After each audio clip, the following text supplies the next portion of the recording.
Righty-ho, good evening, folks. And welcome once again to Suzerain. Oh, I'm starting my dressing out, and this is not coming off today. Well, at least for the start. Normally, come straight off, slippers off. I'm freezing. I've not been able to get warm all bloody day. So, hence why I'm dressed up like it's -10 outside. I mean, actually, it's not too bad. It's quite mild today, actually. Cham, good evening to you. But yeah, this will come off eventually. But right now, my hands are cold. I'm cold. It's not going anywhere. Right, we got rid of all of these at the start of the last session. Let's get rid of them again. And we were going to start today's session, if I do recall correctly. Radical journalist killed. As I said, it's a shame.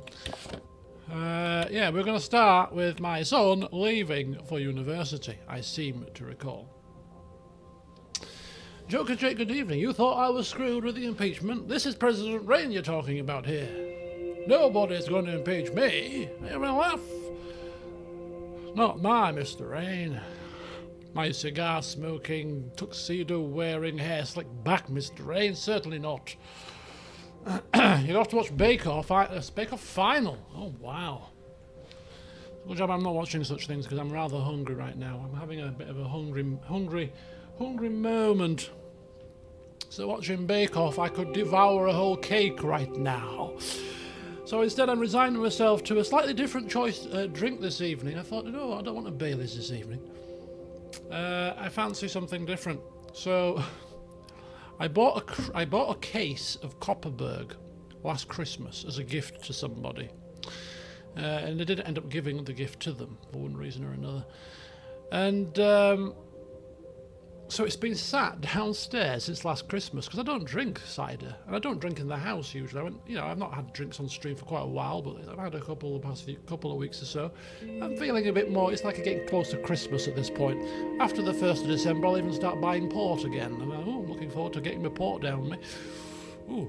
But I thought, you know what? That's been sat there for almost a year, that crate. So I did check the best before dates on the cans because I thought, oh, how long does cider last? Anyway. It's got until next June, apparently. I thought, oh, they're in date. Fire. They've probably matured, you know. Yeah, I thought I'd pour myself a nice fruity cider this evening. I thought, yeah, just a nice little refreshing drink. Considering how cold I am, I've put ice in it, which is probably a bit stupid, but anyway. You can't have cider without icing, can you? Come on, good evening to you. Yeah. When I'm in the mood for a cider, I do quite like a fruity cider. Mainly in summer in the back garden or in a barbecue somewhere, but a stream on a cold late November night, it's the next best thing. Anyway, without further ado, I got all my flim-flam done yesterday's stream, so there's nothing else to tell you today other than yesterday I felt full of life, full of vigour. I had my to-do list in my diary and at work and got through everything. Exercise, I did everything on the list. Today, in work, I mean, I've been busy and I've got stuff done, but I had 3 meetings consecutively, 3 hours consecutive, 3 different meetings, an hour each, and I'm like, they just suck the life out of you, honestly. And so after I'd finished that, I had a couple of extra other tasks to do, came home and I was like, I can't be bothered to do anything. Exercise, you're having a laugh. Exercise what? I'll exercise my fingers on the keyboard. As much exercise as I can muster today. Made myself a cup of tea and some crackers with some cheese on, had that, and then I just sat and then I fell asleep for a half an hour, which was a bad decision because you wake up feeling worse, and then I just sat and kind of like, oh, can't be bothered to do anything. Football Manager this evening? Nah, can't be bothered. I don't know, what shall I do? Shall I do anything productive? I don't know. Watch some horse racing videos. I've got some horse racing videos to watch for some trading strategies. Shall I do that? Nah, I can't be bothered. What shall I do? Shall I email the hospital to sort out my second appointment out of the 3 that I need to have for my fast and my blood test? Nah, I can't be asked with that either. So I've done nothing. Hence why I'm sat in a dressing gown, looking like it's time for bed. So yeah, but I have this phenomenon, and I don't know if I mentioned it before. I probably have, but on Mondays, for whatever reason, weekend, whatever, I'm into Mondays. Some people don't like Mondays. I don't mind a Monday. You know, I've had a bit of a weekend refresher. Into Mondays like a gusto. It's Tuesdays for me. I think Tuesdays for me are like most people's Mondays. I just have like a crash moment on a Tuesday. I've never liked Tuesdays. So whenever it comes to a Tuesday, more often than not, I just have this kind of lack of enthusiasm. The enthusiasm from Monday is gone. Still plenty of week left to go, and I'm like, God. So yeah, I'm going to have to try to figure out how I can get over this Tuesday blues. But tomorrow, I bet you bottom dollar, I'll be full of life again, because it's Wednesday. I'm playing football tomorrow anyway, so that'll wake me up. Okay. So yes, had a nice walk down to a quiet little beach whilst I'm in this part of the world. Oh, look at you. Get you with your beach. There's no beach near me, at least for another... I think I'm probably 60 miles away from the nearest damn beach. Mind you, it'd be a bit nippy. But yeah, I look forward to seeing those pictures of the Discord server. Nagisa, good evening or afternoon where you are. How is Canada treating you? It's been a little while now. Have you settled in? I bet you're enjoying the weather. It's a bit nippy, surely.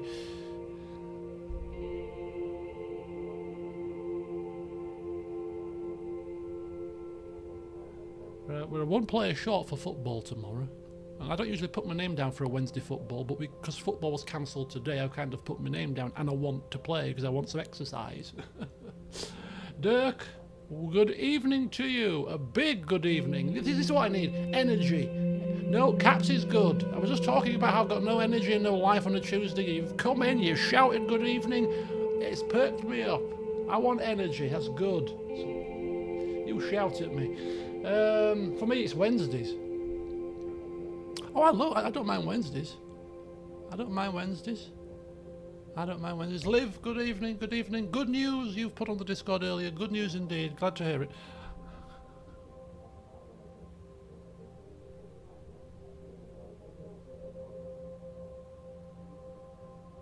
I will promise to put this damn phone away very shortly.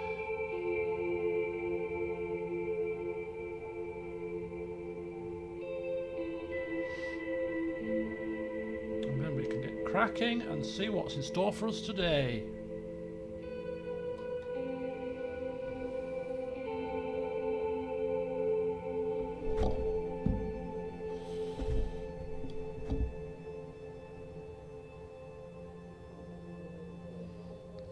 Right. Oh, you're loving the weather. Wish I could control the thermostat of where I'm staying. I would turn it off. It's quite amazing how some people just love the cold. I'm like, what? If this room dips below 20, I'm like, oh no. What's the matter? I'm on the thingy.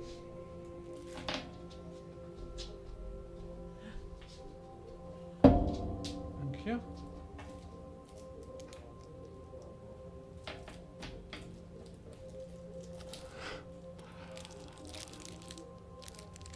Mince. She's trying to tell me my breath smells. Anyway, and there's this random thing to enjoy, but I love the huge selection of breakfast cereals I have here. Oh, breakfast cereals. Ah, okay. Breakfast cereals. Here's one for you. You just give me a flim-flam, slight diversion here. There wasn't supposed to be much flim-flam here, but it's starting to branch off. Yeah, I was talking about how some people love the cold. Yeah, I think you're completely and utterly crazy, you cold-loving people. But hey,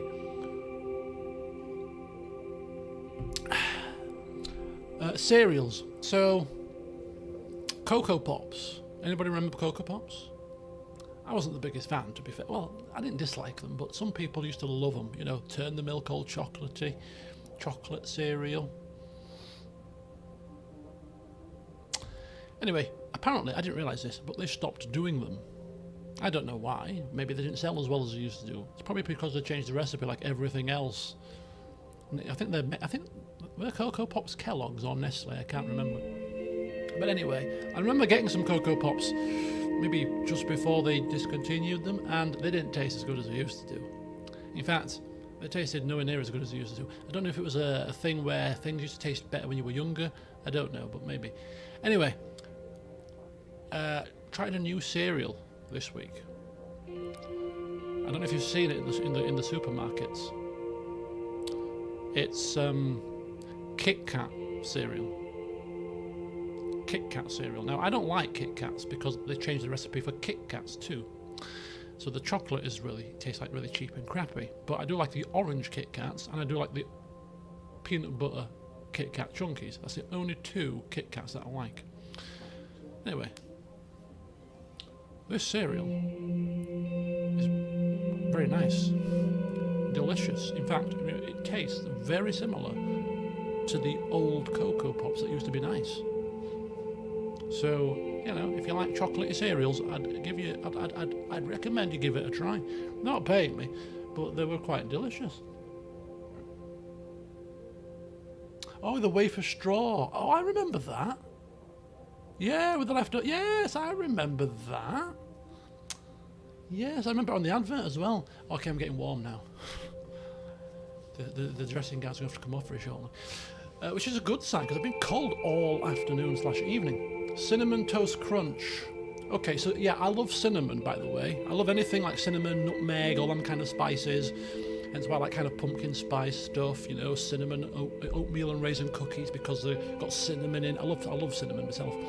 And there's two types of cinnamon cereals that are quite nice. There's one which is the Curiously Cinnamon, or the Aldi version, which I don't know what it's called, but it just tastes the same, which is the little squares that have got cinnamon on them, and they're that delicious that you can actually just put them in a bowl and eat them without any milk in, almost like a snack, almost like a cinema snack. You get a bowl of your little cinnamon cereal, no milk, and just eat them just like this, because they're sweet, they're cinnamony, they're delicious.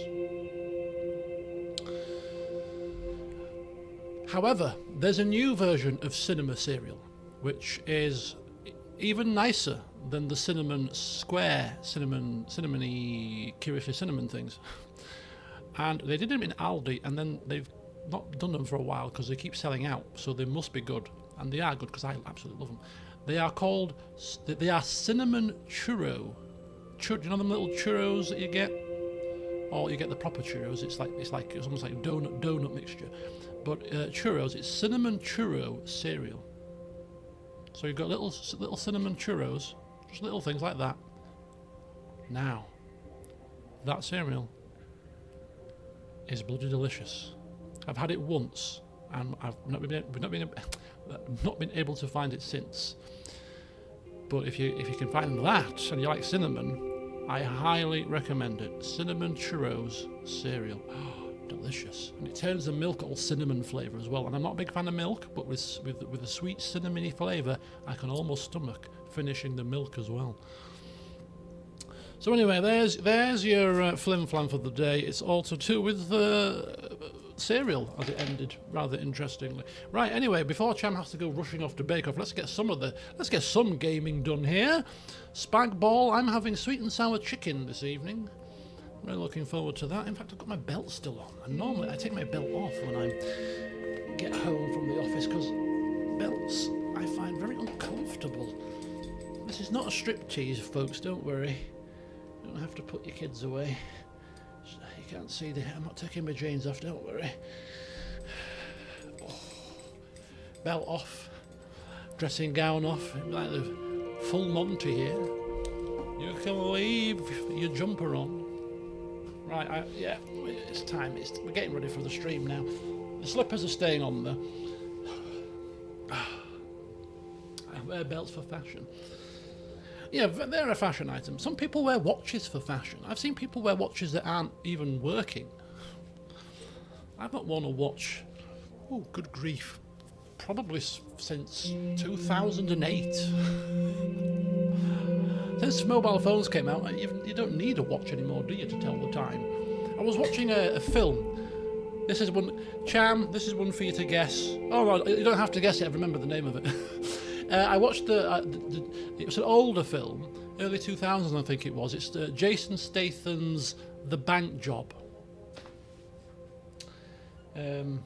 which was a film that was set in the 70s, and it was based on a true story. It's a very interesting film about a kind of a little bit of a cover-up type situation regarding some photographs of some people in some compromising positions. Yeah, so it's worth a watch. I quite enjoyed it, actually. But there was a reason why I was talking about this film, and I've completely forgotten, so there you go. What was I talking about? Watches, that was it. And they were trying to tell the time, and they were looking at watches, and I'm like, oh, that's definitely not a modern film. Who looks at watches nowadays? Want the time? You just get your flipping phone out, don't you? What time is it? Oh, there you go. So yeah, you can tell the age of a film. You can always tell the age of a film, I find, by two things. This is my last bit before we start playing. You can tell the age of a film almost instantaneously by two things. Number one, the cars. You can always tell the age of a film, obviously, clearly. It's a big giveaway, really, isn't it? But the second, the hairstyles. As soon as you glance at the hairstyles on the cars, you know roughly what area you're dealing with, I find. Gladiator 2. Oh yeah, I was going to ask him about that, because I think Cham went to watch it, didn't? Was it Cham that went to watch Gladiator 2? For your birthday? 1 and 2, I think you watched or something. Yeah, really enjoyed it. Is it good? Do you know what? I've not even seen Gladiator 1. And this still shocks some people as I say this. I have never seen Gladiator, the first one, let alone the second one. But anyway. What the hell is this?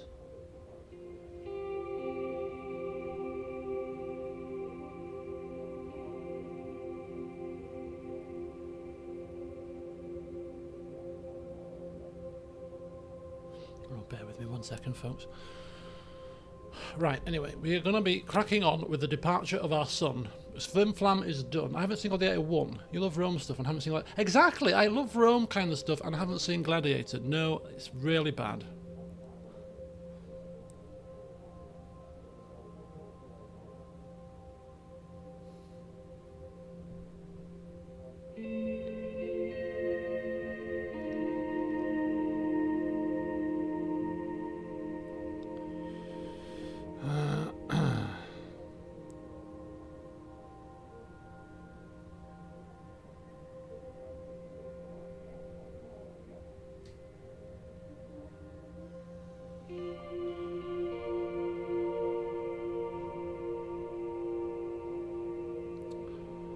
So when, oh, God's sake, when is your Christmas party starting, folks? Because my very first Christmas party is this Friday. I always feel really kind of like, when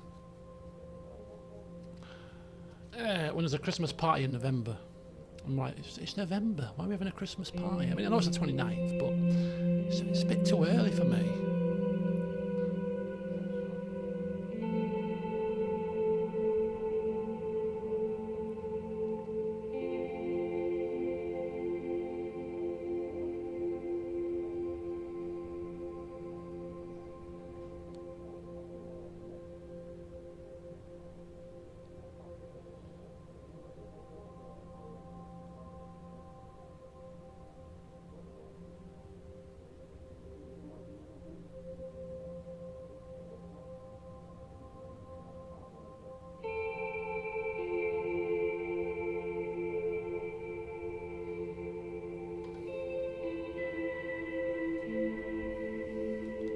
Crazy Current, good evening.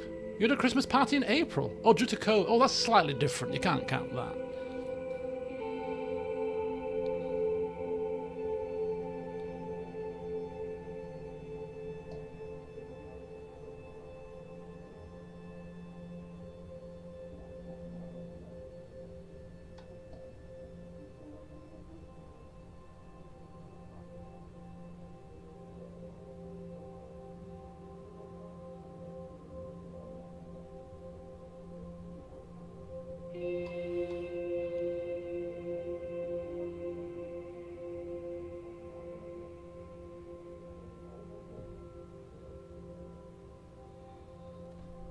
Let's get this turned off now. I think we've sorted that little problem out.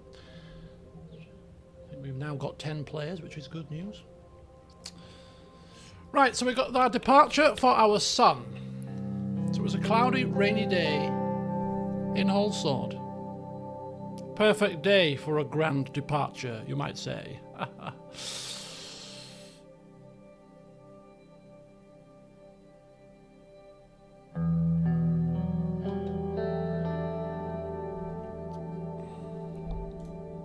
But neither the gloomy weather nor the unfolding protests, there's still protests happening, will clamp these down, could dampen my spirits following my recent court win.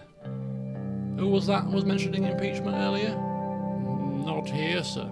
No impeachments here. That wasn't the only cause for excitement in the Rayne household, however. Today, Frank was finally leaving home. My son piled the last of his bags next to the door. Sergei and the assistant driver were waiting outside next to the car. Did you pack everything? Don't forget to give me a call immediately after you arrive. Mom, I'm moving less than an hour away. You'll see me all the time. I know, but it won't be the same. If you ever need money, don't refrain from telling us. You know that we have been doing very well recently. I know. Thanks, Mom. We've been doing very well. You mean me? You mean me? You love my Anton for this run. You've not...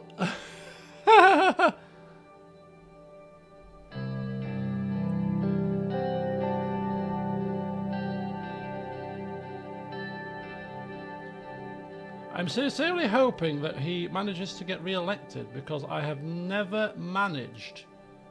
I mean, I've only done 2 playthroughs. Like, I've done 50 playthroughs here, but I've never managed to get re-elected yet. But anyway.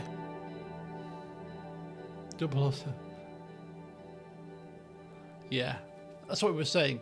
We've been doing very well. Where's this we malarkey? Me, I've been doing very fabulous with my investments.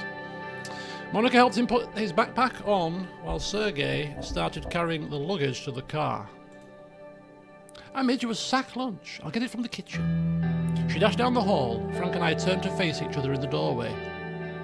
So I guess this is it. Yes. We are going to give him a word of warning, though, because this has cost me money, I think. Did it cost money? I think it did, didn't it? And it's risked our reputation. What if somebody finds out we've given backhanders here to get you to university? So do not screw up again. I know, I'll actually study this time. Is that an admission that you didn't study the first time? Frank shifted his weight nervously. I haven't forgotten what you told me about your university years. I hope Holsord State gives me a chance to prove myself the same way you did.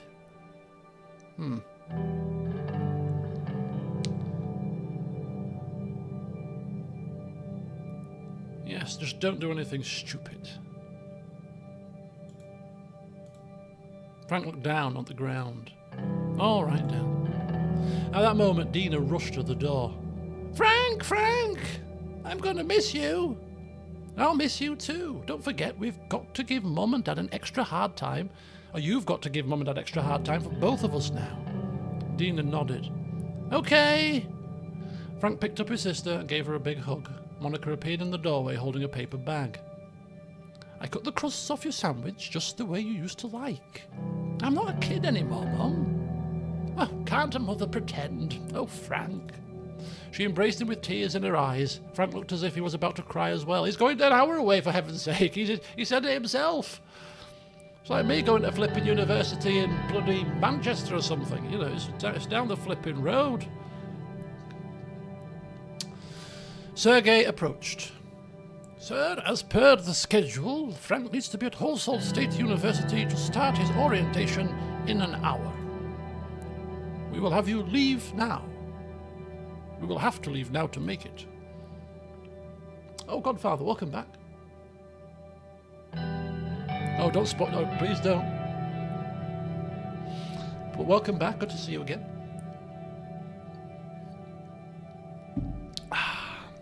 Thank you, Sergei.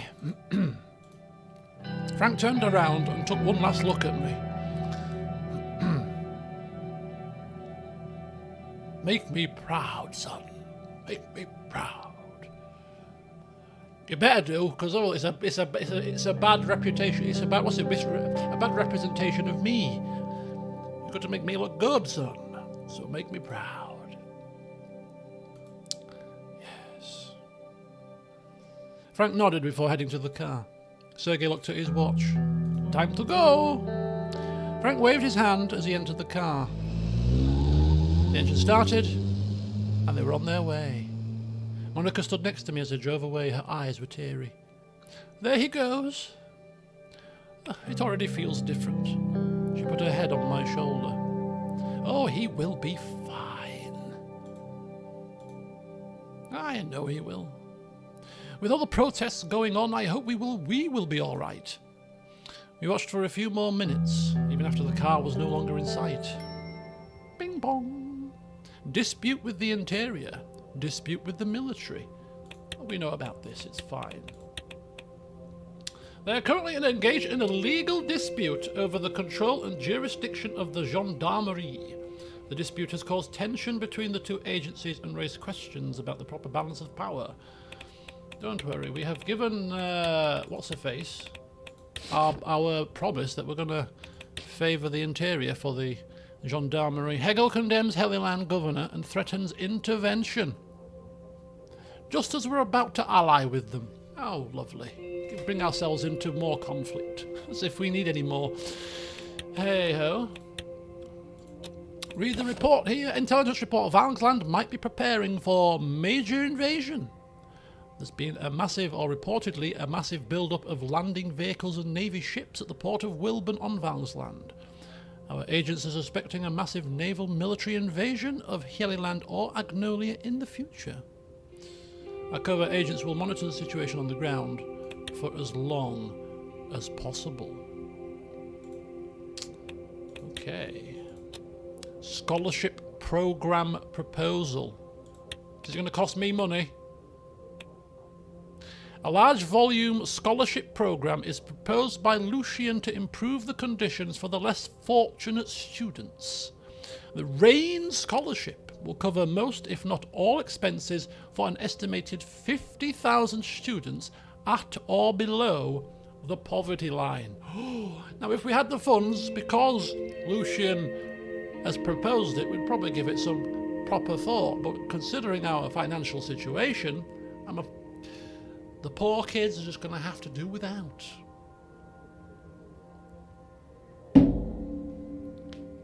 Do you want a more educated population? There's that as well. Didn't he say himself that educated people shouldn't have too many? No, we can't afford it. Sorry. Sorry, impoverished kids. Gasson financial report. Ooh, hang on for a second here. Discussion on the changes to the law. What changes to the law? Okay, we'll get to that afterwards then. Right, Gasson financial report. The highly anticipated report from Gasson has arrived. Minister Simon Hall and Gus Manger underlines the significance of this document as it outlines the return on our state-held shares, thus reflecting the recent performance of one of the nation's pivotal economic energy drivers. The Treasury will receive a transaction if there are positive returns. So I think this is our final option now. We either take this or we take nothing, I think is what he's telling us here. So we shall take the low returns. Now, if you remember, we had the option to take them sooner, which meant that we could have taken +2, I believe it was, which might have caused a bit of instability. Whereas this time, I think we're going to take the low returns. Yeah, this seems to be the final option. So we'll take the low returns. Proves our government budget ever so slightly, but hey, it's better than a slap in the face. Better than last time, we got nothing. So, Leshaven Times, gas on profits stagnate. Treasury to see minimal impact. Yeah, we've got a tiny smidgen of profit, nothing to jump through, through fire for, but flat performance. Never mind. We did our best. That's all I can say. Right. Discussion on the changes to the law. Lucian and I sat in my office, waiting for best drunk friend VP, de Geese, as you so kindly put it. And I sat at my desk and he was on the sofa, legs crossed. Sir, I have some news for you. Mr. Hall and I have been working on several possible plans to boost the economy, as is our focus. He is currently compiling a very detailed report with suggested projects. I'll make sure you have a chance to see it soon. He looked at his watch again. Looks like Mr. Vice President is late yet another time. He lowered his voice. I am slightly concerned about Peter. He seems to have his mind occupied. He's been late to almost every meeting we've had recently. Yes. I notice it too. I'll talk to him in private. Suddenly there was a knock at the door. It was Peter. He walked inside with his files in both hands. Gentlemen! Finally, let's begin this meeting. Exactly. He placed the files on my table, took out several documents, and organised them in front of me. Here is everything just as you asked. Our plans for our next reforms. You can use your presidential decrees to enact reforms now. We have enough political capital. I also brought a list of suggested reforms from our party. What are your thoughts, Anton? Let's go over the documents. I took a look at them. Aha! We couldn't do this last time because we didn't have the ability to enact these decrees, so we can now select up to 3 decrees. Show me the decrees that make me money. Right, free prescription medicine. Oh, how very kind. No thanks. Supreme Council of Swordish Radio and Television. Freedom of speech is protected in Swordland, but with the rise of new media, private organisations gained a massive influence. With a new decree, we'd create a government agency that could protect the independence of the media or control it. So that would be good for media control, wouldn't it? We're already controlling the media. Further control would be pretty good, potentially there. So that would really help. That would help when it comes to potentially election time, possibly. So let's keep that in mind here. So that could be one of the 3. Lower retirement age. No, I want people working to their fingers to the bone. Lower retirement age means paying pensions out sooner. Surely would. It's not good. Surely can't be a good option. Allow private pensions. In prisons in Swordland, all prisons in Swordland are run and funded by the Ministry of Interior. A decree could be passed to allow private companies to construct and operate prisons. Oh, private prisons. What did I read that as? Private pensions, I read that as. Private prisons. Gives one budget.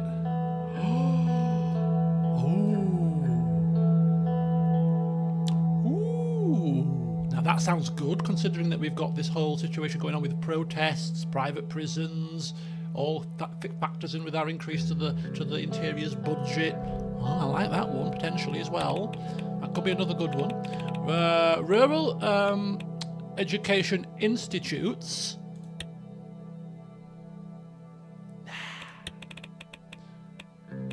Gender equality in education.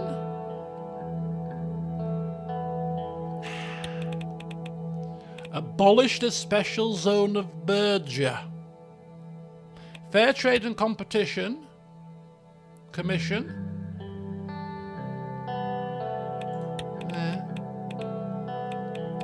Enact VAT gives 2 budget. We need to enact this. We need budget, and we need budget now.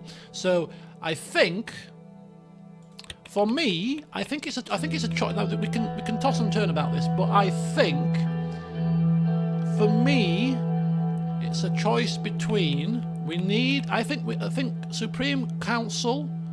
Do we need any more control of the radio stations if we get rid of Tusk, strengthen the other fella whose name escapes me for the moment, Caronti? We already got enough control, right? So do we need this as well? Because I'm thinking we need money and we need it fast. So I'm thinking We've got to do the abolish the special zone of Berger. We have got to do this. We promised, or we didn't promise, but this is what we've been pushing for. It's now available as an option. So that would cost budget. So under the Berger Standardisation and Unity measure, the special status of Berger is proposed to be abolished. Boozum endorses transitioning from a governor's rule to city-based mayoral elections while revoking Berger special zone status. The implementation of standard national laws and policies will be promoted to facilitate Berger's full integration into national governments. So yeah, we get that one. We get VAT.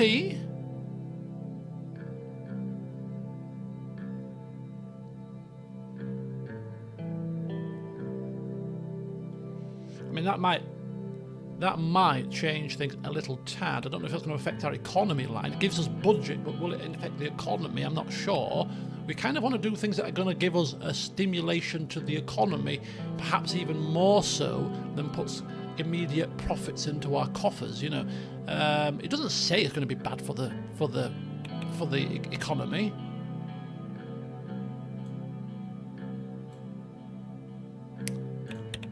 Right. Special zone of Berger is definitely going to be one of the three. I think prisons definitely is going to be one of the three. A decree to be passed to allow private companies to construct and operate prisons for profit while still adhering to the rules and guidelines of the interior. I think we go with that one. That gives us +1. So the question is, I don't think we need... Do we need Supreme Council of Sword? I don't think we need any more control there. Gender equality. Fair trade and competition.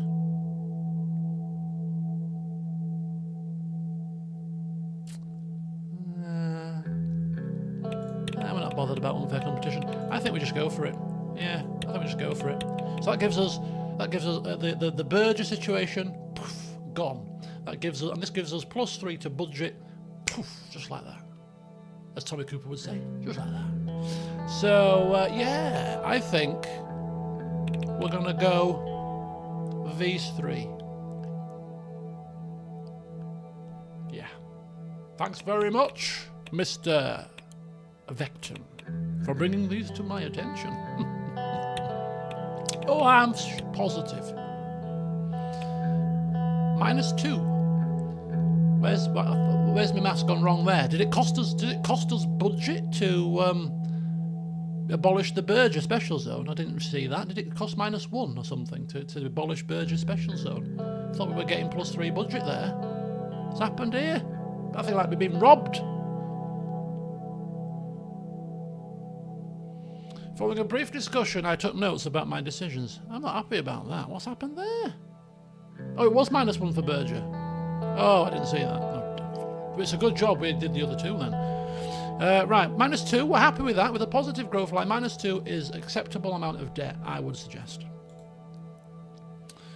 Approving the abolishment of the special zone could be the most major decision you've made today. Well, it was on the cards. It's fine, we're preparing for it. Lilius has given me assurances that things are rumbling onwards. No more governor of Berger, just cities with mayors like everywhere else. Let's hope that makes the locals feel more like they're part of this country. Nobody but you could have done something like this, Anton. While the moderates of the Bluedish movement and regular citizens will likely be supportive of this, the Bluedish nationalists and the mainstream democratic freedom movement will be furious. They will have to respect the new structure. Of course, sir. Peter took a close look at the papers I signed. Privatisation of the prison system is going to be very controversial, but the increased number of detainees has been pushing state prisons to their limits. This will surely lift a burden from the government.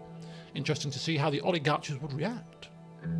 Enacting a new value-added tax will increase our generated tax revenues, but we have to understand the public reaction to a new tax levy. A loss in public opinion is guaranteed as the consumers and the economy adjusts to this change. There is a high chance this might influence the average citizen more negatively. We better put the newly generated money to good use. Well, we both respect your decisions, Anton. But now that everything's settled, I should get to work. We'll catch up soon. Lucian once again looked at his watch. We actually have 6 more minutes. But very well, let's call it here. I always like a meeting that finishes early, Lucian. Thank you both. Assignment completed. Democratic Republic of Valsland and policies updated private prisons. And 9 news articles. And the growth line has flattened. It's fine. I've been assured that the growth line is broken, so hey. Private prisons. In Swordland, private prisons have been authorised to be established by private investors. This initiative aims to diversify the correction system while upholding the principles of safety, security and humane treatment within these privately operated facilities. Indeed, it's all about the people, of course. VAT impact on our very small businesses. Ooh, it's hit smaller businesses. Don't forget, we actually increased the tax on smaller businesses as well earlier in the playthrough. Double whammy. We are being urged to provide supportive measures. Oh dear, we are completely cocking up the economy here. I think we're going to cut our losses and run. Cut our losses and run. Read the report. Gelsword commercial activity is increased, however. Record number of new companies are being founded in Gelsword due to an economic boom. It's driving tech company growth too. Oh, this is glorious news. Gelsword also reported the most visits of passengers ever, with people from Halsord taking the high-speed rail to see the city just for fun. The largest group of visitors are still scientists and students. And the special zone of Berger has officially been abolished, and the new structure is currently being implemented with speed. Look at that. Felix Bronn, see you later. Dismissed from duty. Ooh, look at that. Bye-bye, sir. Bye-bye indeed. State-of-the-art military equipment and tanks enter inventory. Swordland's Minister of Defence.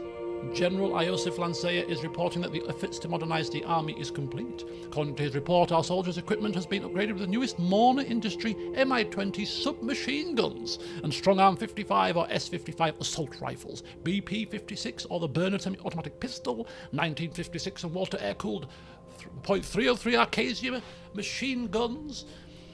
H3 Halsord heavy tanks have been upgraded to the newest model, H4 Halsord heavy tanks with 25 to 185mm armour and a more powerful engine. Its armaments have also received substantial upgrades in the form of a new 88mm L43 main gun and a 12.7mm heavy machine gun mounted on top of the... That all sounds like we're going to be steamrolling over countries in no time. Or merely defending ourselves from the threat of Rumberg, perhaps. But hey, it is good to see, good to hear. Private prisons, a threat to social justice, says the Contanan Security Pact. Strong disapproval from the CSP.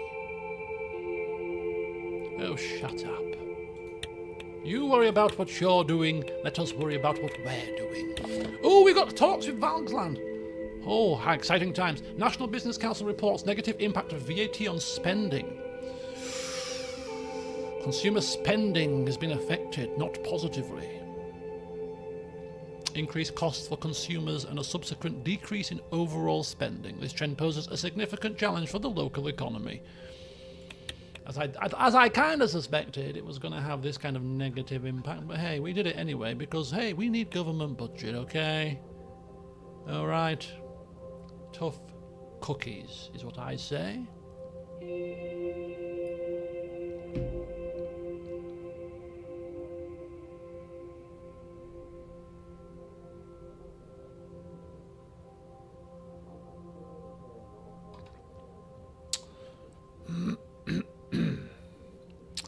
So, trade talks. Important. Now, hopefully, nothing that we've done policy-wise is going to be a hindrance to us.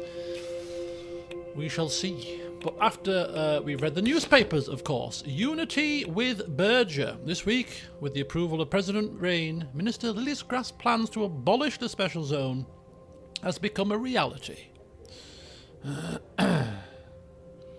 Significant step to promoting unity and achieve the dream of Tarquin Sol in our great nation. The move to bring Berger under the direct jurisdiction of the Ministry of Interior will ensure a consistent administrative framework throughout Swordland. We congratulate the previous governors for their service in fighting terrorism in Berger and finally bringing it into the state of today, where it can join Swordland as an equal part. Yada yada yada. Interesting. VAT passage, a necessary step for Swordland's future. You spin it, Mr. Caronte, you spin it.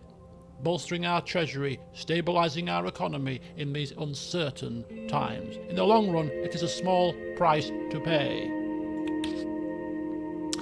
Rayne, even the economists are happy because we have opened up lucrative possibilities with the private prisons. Oh yes, entrepreneurs can come in to boost the Swordish economy and reform the criminal justice system.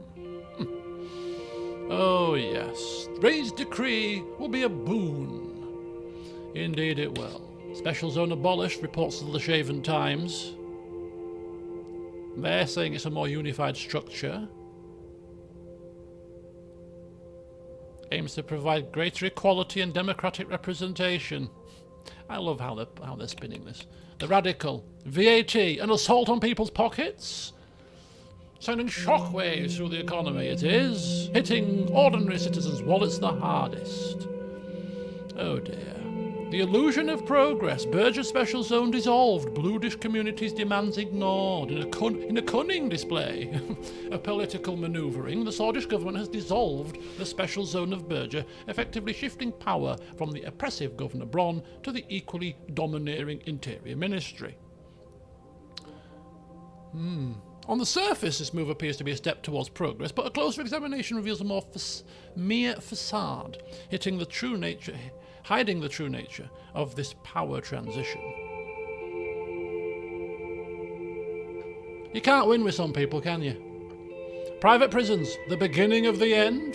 What kind of dystopia is President Rayne setting Swordland up for with his new prison gambit? Against the wishes of the Assembly, the Court, and, well, pretty much everyone, Rayne decreed that private prisons would now be allowed, leaving the door open for corporations to mistreat and exploit incarcerated swords in order to make a quick wren. Yeah, all three. It doesn't matter what we would have picked. They would have found a way to negatively spin anything. Free prescriptions for the elderly? Oh, how heinous of him. How heinous. It's just a ploy. You can't win with the radical. You cannot win.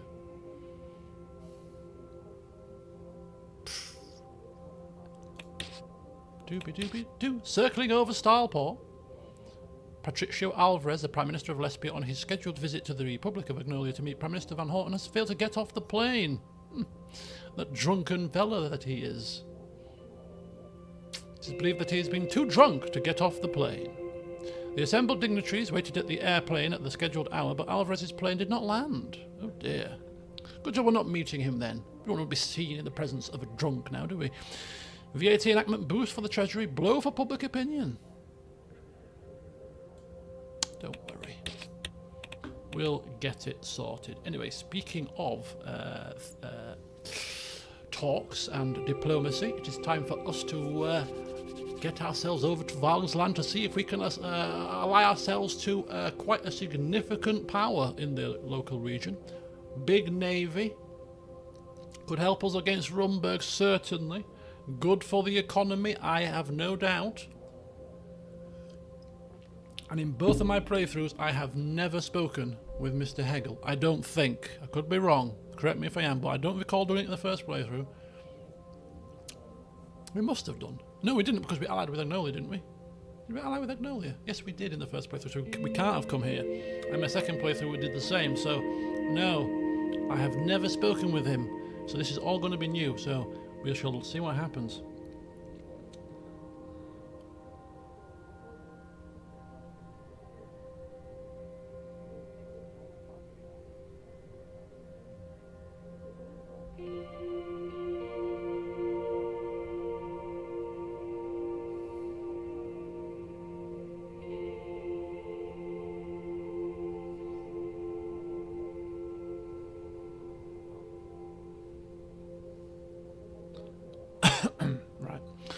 Trade talks. Here we go.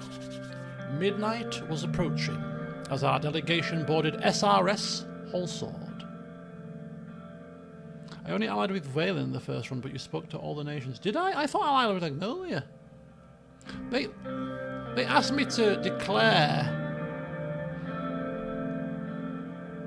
Maybe I have been here before. Well, I'll recognise a conversation if it happens. So. Huh. The large ship was once the royal yacht of King Edmund himself. By the order of Sol, it was repurposed to serve the leaders of Swordland for state visit. Oh, actually, it is ringing a bell, this. We departed from the port of the Shaven, along with a few other smaller escort boats. Yes, this is definitely ringing the bell now. I entered the luxurious compartments reserved for heads of state. I lay down on the bed to rest my eyes before we arrived at Wilburn, a major city in Valgsland. The Markian Sea was known for its treacherous waters, but tonight's trip promised to be rather calm and quiet. Still, I couldn't sleep. Oh, I remember speaking with David on the top deck as well. Yes, it's all coming back to me now. I went out to the upper deck to have some fresh air. A light breeze was blowing, and I relished this briny smell. There's one thing about cider, it's a bit gassy, isn't it? Bloody hell. There was nobody here except David. My foreign minister was leaning over a railing, gazing out to the inky waves. Ah, Mr. President, I'm surprised you are still up this late. I can't sleep. Do you mind if I ask why? No, it's nothing. Don't worry about it. It is sometimes good to air out one's thoughts. Are you also worried about the future all the time? I'm an old man, Mr. President. I have been alive for over 70 years. I spent most of those years worrying about various things. Endlessly. What I realized in time was that worrying is simply a part of life. As mankind, we are forever gullible, always reaching out for what we don't have. That includes the choices we could have made and their results, which will never come to pass.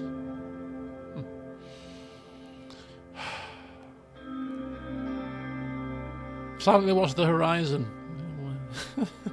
Whatever, David. It sounds like wise words, but you're not helping right now. Now, I must go and try to sleep, Mr. President. I recommend you do the same. I'll stay a little longer. Very well. Good night. I watched the sea for some more time before going back to my compartment to sleep. The dawn arrived and our ship moored at the busy port of Wilburn. Amid the usual camera flashes, our convoy made its way to the train station.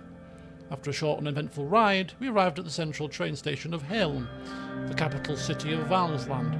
A huge crowd was already there, awaiting my arrival. They swarmed around me and took photos as I stepped out of the train. Our delegation met with various members of the Valgslandian cabinet before taking our cars to the royal palace. The flags of Valgsland and the CSP were waving next to the entrance. Assistants took my belongings and led me to the museum wing. It was there that I saw Chancellor Hegel. He was inspecting a very large painting on the wall. Chancellor Hegel! He turned around. He was a man of small stature, with a bald spot and a striking visage. His famous pipe was in his mouth. Almost as famous as my cigar. He briefly scanned me from head to toe. We shook hands as he stared me down. Mr. Rayne, welcome to Valgsland. Thank you. He gestured toward the painting. This was made in 1776 by the famous Valgslandian painter Otto Kieben. I looked at the painting. It must have been over 5 meters tall. It was a battle scene. On the left side there were banners carried by Valgs, on the right swords. Countless spears formed a triangle at the centre. The sky was red from blood. What do you think about it?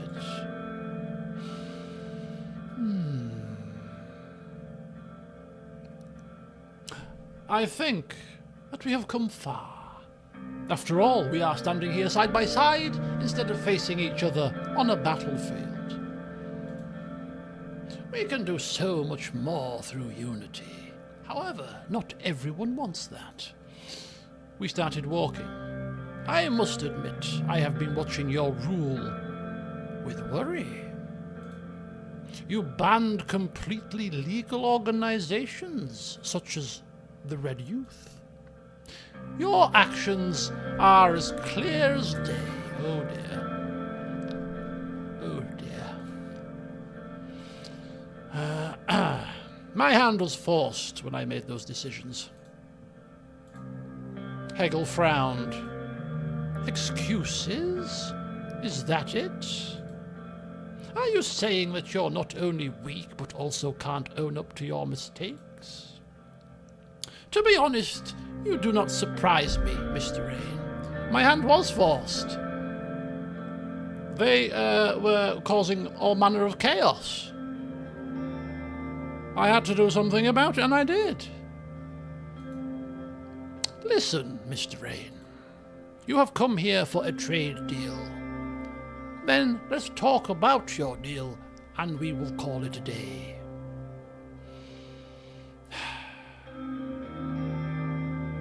We have to pander a little bit because we want this deal for the good of our economy here.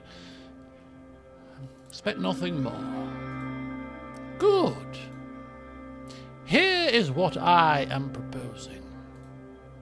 I have no qualms about what has been negotiated so far. Swordish tungsten in return for Valgsland's hard-earned money. It's a good deal, really. No, my problem is not with the deal itself. My problem is with you, Mr. Rayne. It's with how you lead Swordland. You don't have to like me to trade with Swordland. True, but I can certainly make your life harder. Let me tell you this, Mr. Rayne. A trade deal between Valgsland and Swordland is possible. Okay, what do you want? What I want is simple. Recognize Helliland as Valgslandian territory, and I am ready to come to the table.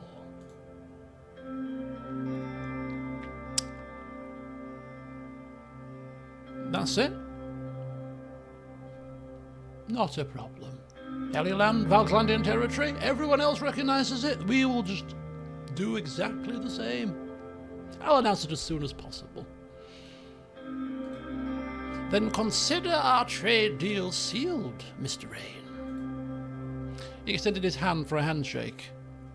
I kind of don't want to shake his hand, he's been a bit of an arse, but we've just got David's face swimming in the back of our head. Shake hands. I don't think... Did we get... No, I don't think we did. I don't think we got Valsland last time. I don't recall.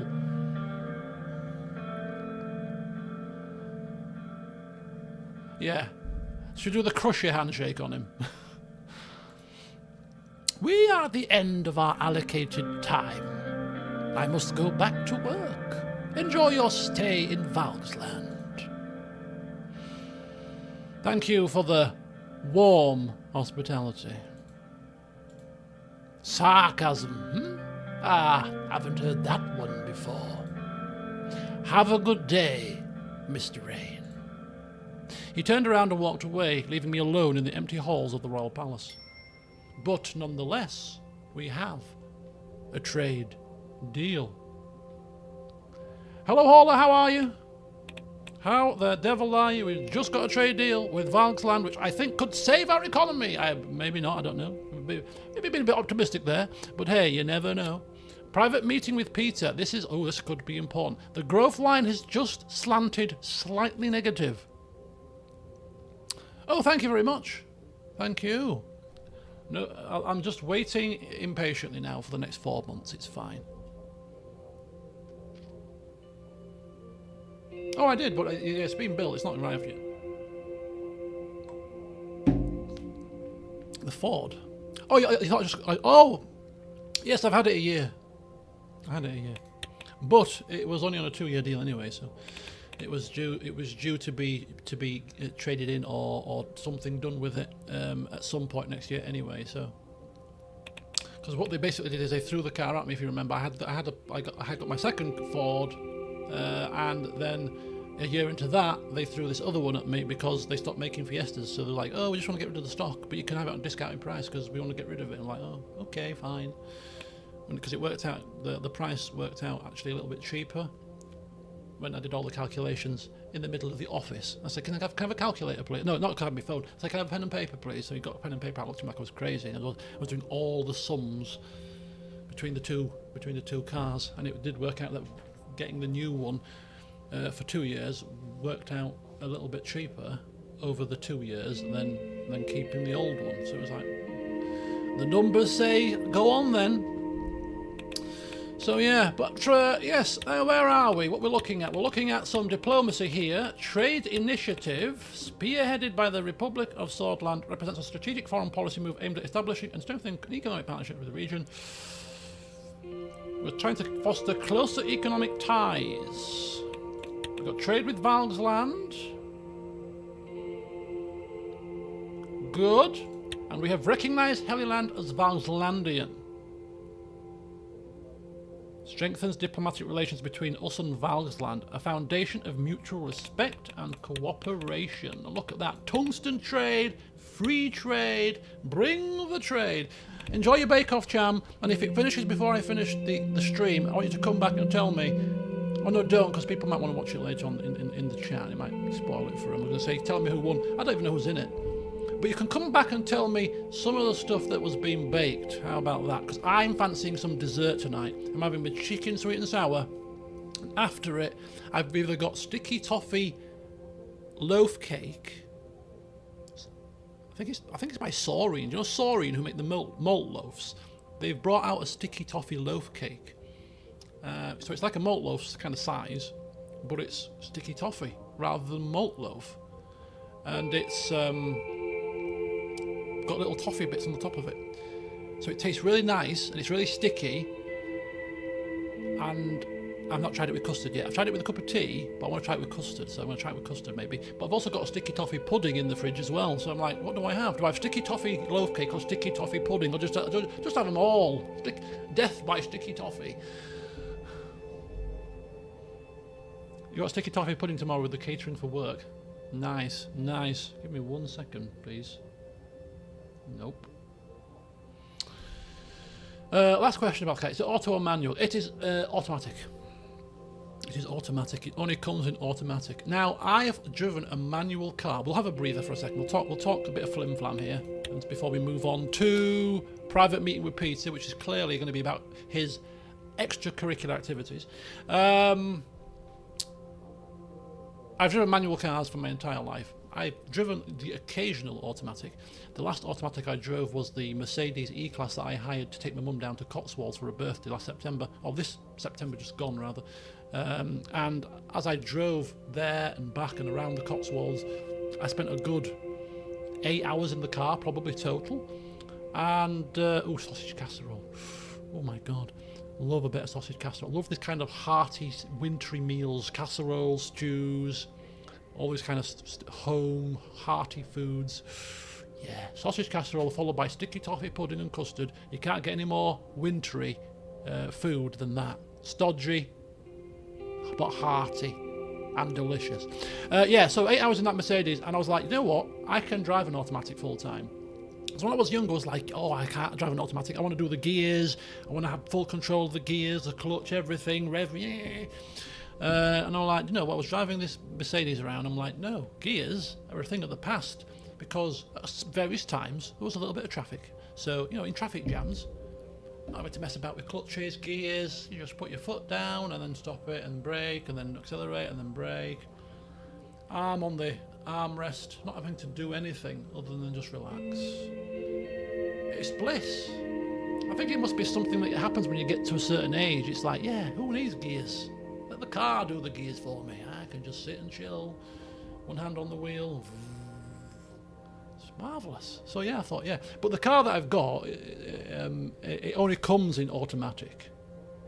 It doesn't come in manual. And actually, strictly speaking, I think it's got the flappy paddles stuff, so you can kind of override it and do your little flappy paddly thing if you want to. Not that I'm going to be doing much flappy paddling, because where am I going? Change gears with the flappy paddles to go to Lidl? I don't think so. Go to football. I'm not going around flipping Silverstone in it, you know what I mean? But yeah, it's automatic. But I'll have to have a play with the paddles. Maybe somewhere, like a country road when it's really quiet, you know. Put it in sport mode or I think it's called R mode. Put it in R mode and it'll do all its bits, stiffen the suspension, all the rest of it. You put your foot down and off you go around the country lanes like battle of hell. Give my mother because my mother, bless her, she doesn't like going fast. So when I even just put my foot down in my current car, slightly, a little bit, oh, slow down. I'm like, mother, I'm not going fast. Slow down.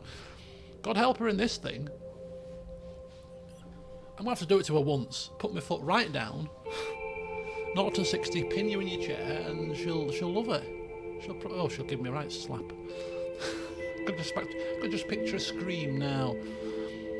My brother did that to her once when I was just a wee, probably 7 or 8 years old. I remember he had this yellow van, and he knows that she hates going fast. And she was sat in the front of this van, passenger seat. I was sat in the back, and he put his foot down round this country road, and he was taking bends at God knows what speeds, and he was flying through. And I just remember my mother, she was constant screaming, and she was in absolute terror for a good 3 to 4 minutes whilst he was, and he did it all on purpose to wind her up. I'm not that bad. I might just do it briefly for a quick spurt, but I won't put her through like 2 to 3 minutes of terror. Goodness me.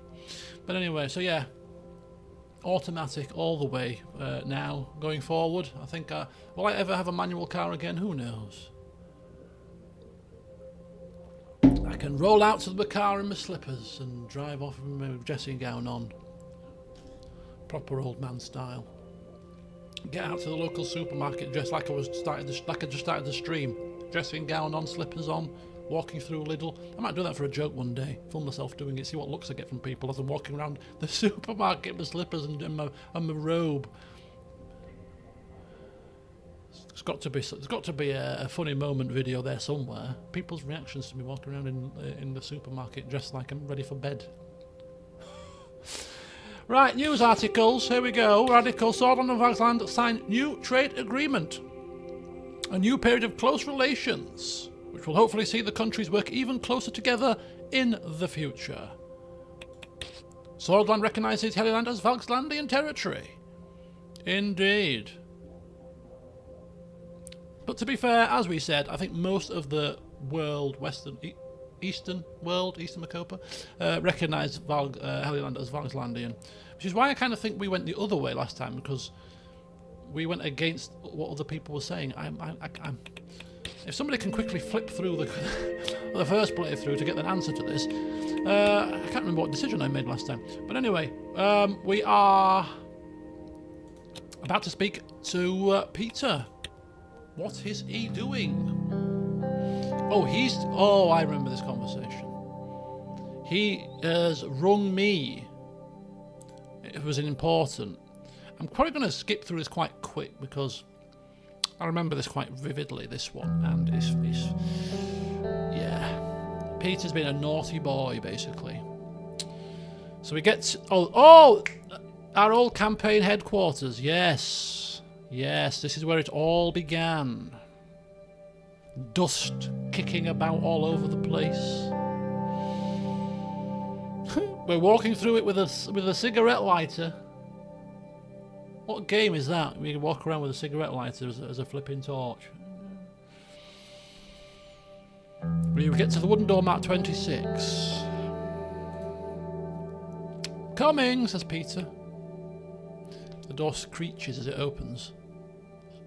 It's almost like me when I get to work in the morning and I get all my stuff put on the desk and get everything plugged in, and I push my laptop back on the desk, and what sound does it make? That horrible kind of fingers on a chalkboard sound. Oops, sorry people. Sorry about that, but I do it every time. That horrible sound. Oh, it was awful. Peter pushed. Oh. Okay, sorry. I keep getting diverted now. sounds or things that make you cringe. So there's certain sounds or certain things or certain textures that when people touch them or hear them or smell or whatever, it makes people recoil, like, ooh, and it sends that horrible cringy feeling throughout your entire body. Somebody at work, it was mayonnaise, I don't know why, but so whenever he was faced with mayonnaise, it just went all, might as well gone limp. Some people it's cotton wool. Oh, felt, yeah, cotton wool is a lot of people. The texture you put, like a cotton wool ball, you touch it, they hate it. For me, it's certain cutlery. It's cutlery on certain plates. So when I was younger, we had some dishes. And I can remember the sound, it's horrible. One of the dishes, when people were eating ice cream or cereal in this dish, and you get to the bottom of the dish, you start scraping the dish. The sound of the spoon scraping this particular plate made this particular dish that we had made the most god-awful sound. It went right through me. And it was only this one dish that did it. I ended up smashing the dish. It was an awful sound. Ooh. Oh, it was horrible. It used to just go cold, hot, the most awful feeling. To the point where when people were scraping this dish, I was like, can you stop doing that, please? You've finished your ice cream. Goodness me, do you have to get every last drop of the flipping stuff?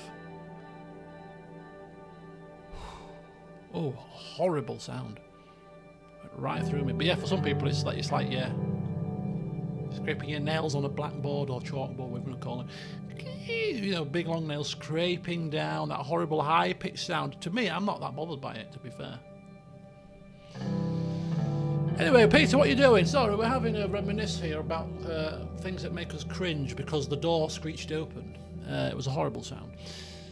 I welcome you on this nostalgia trip, says Peter. Bowing, hosted by none other than me, Peter Vecton. Feeling sentimental yet? Well, no, not yet, because I haven't seen anything nostalgic other than a dusty building. Exactly. When I say it, it has to be said. Oh, well, I, for one, am overflowing with nostalgia. Come over here, remember this? Goes over to his old desk. The gramophone. He flips the switch, and on comes the swing music. Well, be damned, it still works. I thought this office was sold off. No, I've been paying the rent. Too many memories attached to this place just to sell it. And you know, we might use it again soon. And lo and behold, hand under desk brings out a bottle. Look at us, we're tuxedo wearing, and they're a bit of a man of refinement here, and glasses.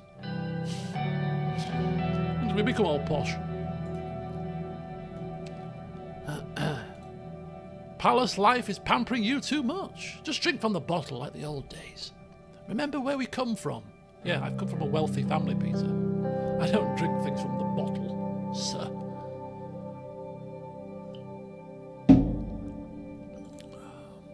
Peter snapped his fingers to the music while going through the items in the room. It looked virtually unchanged since election night. Come, let's have a look around. See if it doesn't bring back any memories. Okay. We rifle through the gramophone records. Ah, I found one of my favourite albums, Mountains by Janet Gers. Folk songs. Made me yearn for the countryside, and hey, countryside retreat, we now have a winery. Oh yes, I could play this out on the lounge chair, music playing, rain wines in hand, sunset in the distance. Ah yes, retirement is set. I think I'll take that, Peter. What a classic. You should mail that to Frank. No, I shall keep it for myself. Take the record. Maybe we'll give it to Frank with a post-it note. 1956 version. Saying, you better bring this back when you finish university, because I need this for my vineyard. Serve somebody beer, bottled beer at work. Could I get a glass? I gave up being a peasant years ago. That's a bit rude. Certain drinks actually taste better from the bottle. Coca-Cola, it's a known fact, tastes better from the glass bottle. Not the plastic one or a can. Coca-Cola from the glass bottle. Delightful.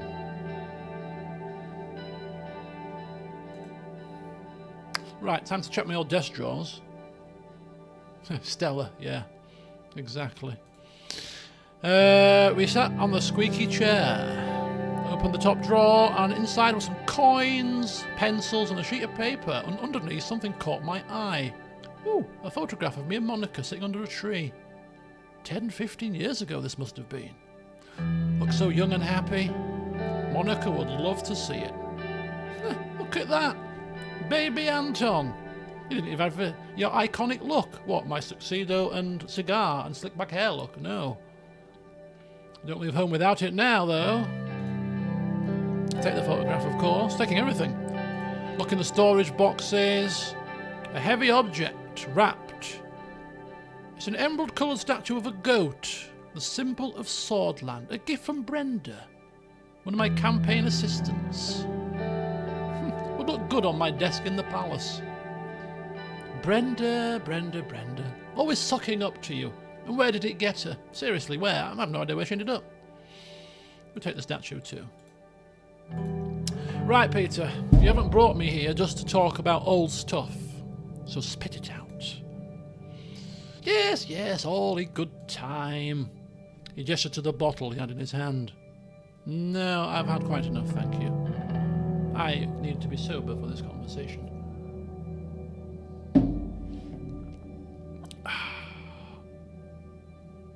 Hello, Amin, welcome. Good to see you. He shrugged, took a very big gulp out of the bottle, and staggered to the side afterwards. Peter, we've been friends many years, and I know you very well. What are you hiding? Nothing! Let's go up to the roof. The view was always amazing from there. We went up to the roof, and the view was indeed mesmerising. The buildings of Holsall twinkled below us while the stars shone bright in the sky. We sat and leaned back against the wall, taking it all in. And right as I was starting to get up, I heard a sobbing sound. I turned to Peter and saw tears streaming down his cheeks. Okay, come on, what's wrong? He wiped the tears away. I messed up, Anton. I messed up big time. Evelyn's leaving me. She wants a divorce. Now, we're going to be quite matter of fact here. We know he's lied to us. We've seen what he's up to, flirting with my assistant, Livia, the lady in the gentleman's club. The man cannot help himself. He's brought it on, and we're quite a family guy, as you've obviously noticed through the playthrough. So we don't appreciate that kind of behaviour. But hey, so if you want sympathy from me, Peter, I'm afraid you're not going to get it. And unlike the last playthrough, jumping ahead a bit, whereas we were a lot more torn, we're going to be a lot more cutthroat this time because, hey, we're all about ourselves, for the most part. So, sorry, Peter, you're going to be doomed again. Yeah, not surprised. No, I guess you shouldn't be.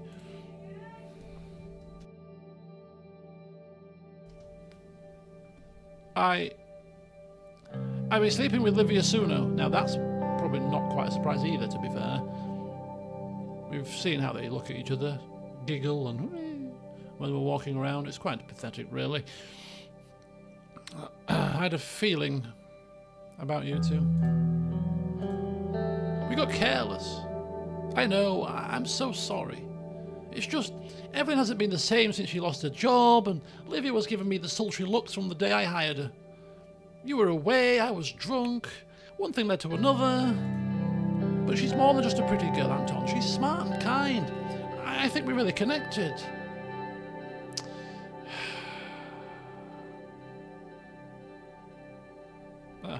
So, don't tell me you're going to run off with her. No, we're ending things. I told her it's too unprofessional. And I want Evelyn back.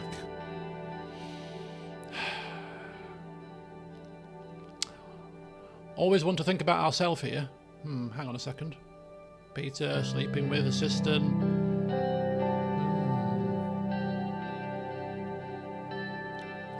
No, I need to protect things here, Peter. There's a chance that this could get out, and this is not a good look. I need to speak to Lucian. Oh, Anton, please, I'm begging you. There was an edge of desperation in Peter's voice. He took another drink. How many years have we known each other? How many scrapes have we gotten ourselves out of? I can handle this myself. Just trust me. And don't bring anyone else into this. I turned to face my friend and Vice President. Vice President who's not really done a lot for me because he's been constantly busy with other extracurricular activities. The habits that had gotten him dubbed the bad boy of Swedish politics. When we were young, were no longer so charming, coming from a middle-aged man. He was still a capable politician, and I couldn't ignore our long history together. Can you wish happy birthday to my mum? She's in the military and will be deployed to Egypt. Sergeant Annie Gurr. Well, happy birthday to you, Sergeant Annie Gurr. First name, last name. I don't know if it's been serious or it's a joke or whatever, but if you're serious, happy birthday to you. Egypt. What's happening in Egypt that needs a deployment? Oh, please let him live. I'll be back with my dinner and we shall crack on to see what happens. But it's not looking good for Peter, I'll tell you that much.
Okay, we are back.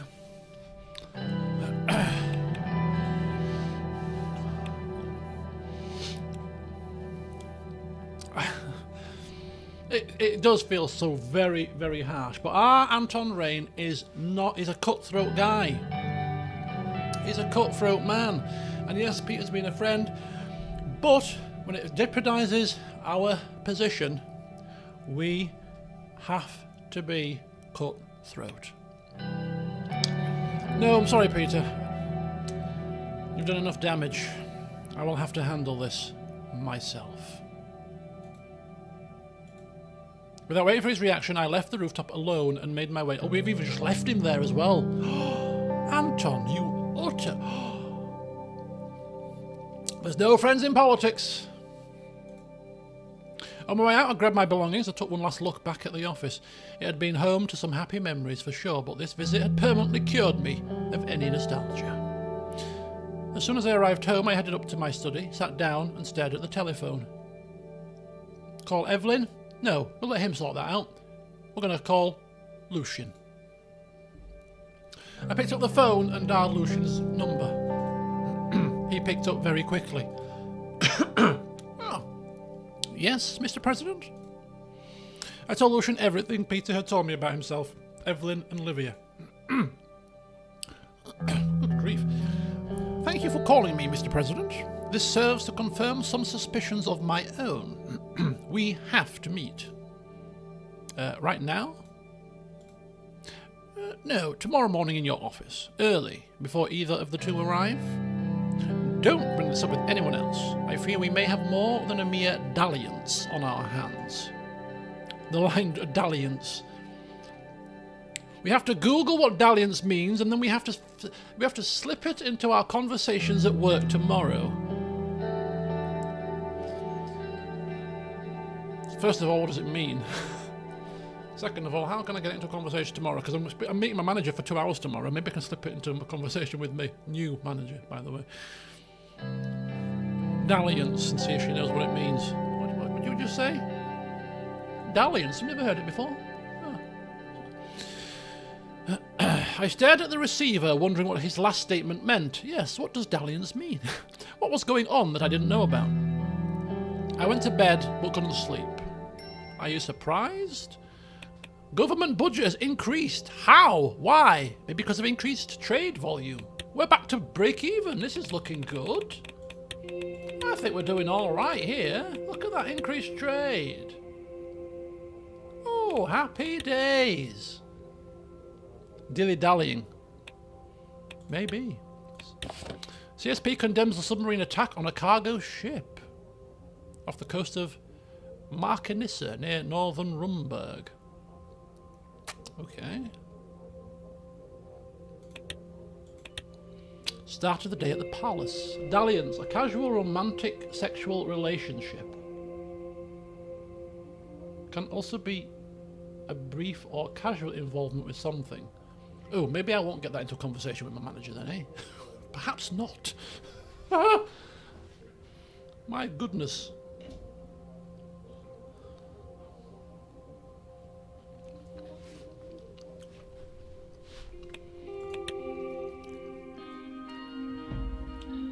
Okay, meeting with Mr. Lucian. Fancy a dalliance? It was early in the morning after my talk with Peter. The sun was just beginning to peak over the horizon. The Maroon Palace was empty save for a few cleaning staff. I entered my office to find Lucian already waiting for me. Mr. President, thank you for meeting with me at this hour. I couldn't sleep anyway. Very well. I'm pleased that you chose to call me after your conversation with Mr. Vecton last night, although I was already aware of his illicit relationship with Miss Suno. You have a dalliance speech. Excuse me? Although, I figured as much. Nothing escapes your gaze after all, Lucian, does it now? Lucian smiled. On its own, given Mr. Vecton's established reputation as something of a playboy, the affair is unlikely to cause much damage. However, a more troubling possibility has been brought to light. A recent conversation with Mr. Hailstone, our whistleblower from Rumburg, revealed the presence of a spy within the Maroon Palace. I believe Miss Suno is our mole. She has been using her relationship with Mr. Vecton to gather information. Now that, obviously we know that from before, but that, big wave of horror crashing right over President Rayne right now. Cigar, plopping out of mouth, dropping on desk and probably burning a hole in the damn thing. Popped into his morning coffee, maybe. What? Laugh incredulously. Laugh, or as one of those situations where if you don't laugh, you'll end up crying. He laughed incredulously. I wish I was wrong, sir, but I've just come into possession of this. Lucian reached into his coat pocket, pulled out an audio tape, and fed it into the reel-to-reel machine on my desk. This was recorded in the palace at 1809 on the second day of your trade visit to Valensland. He pressed play and I heard Peter and Livia's voices. You sure everyone's gone for the day? Relax, Liv. Nobody's working that hard with Antonov in Valensland. Livia giggled. I heard the sound of kissing, then of drinks being poured. I'm glad you stayed behind. Did he tell you how it's going over there? Do you think there's a chance they'll form an alliance? No, doesn't seem like it. We'll have to find other alternatives if we're going to keep Rumburg at bay. It seems like we still got a shot with the superpowers, at least. We've opened 2 new lines of communication with Ventry City and Kayao. Just exploratory talks at this point, but they might lead to something deeper. And speaking of something deeper, Miss Suno. Lucian grimaced and switched the tape off.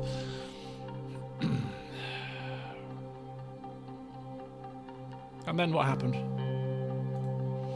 You don't need to hear the rest of it. The important question is, why so much curiosity about these particular alliances? And if not because they could strengthen us against Rum. I mean, okay, but that's not damning evidence, is it? And that's not all. I found her resume on file, and there's a year-long gap between her finishing secretarial school and beginning her career. Okay. Normally this would have been looked into, but Miss Suno was hired before a background check could be completed. By one Peter Vecton. Oh, hang fire just a second. Just then there was a knock on the door. Livia opened it cautiously. Good morning, Mr. President. Mr. Gallard, I didn't realise you'd be in so early. Can I get you some coffee?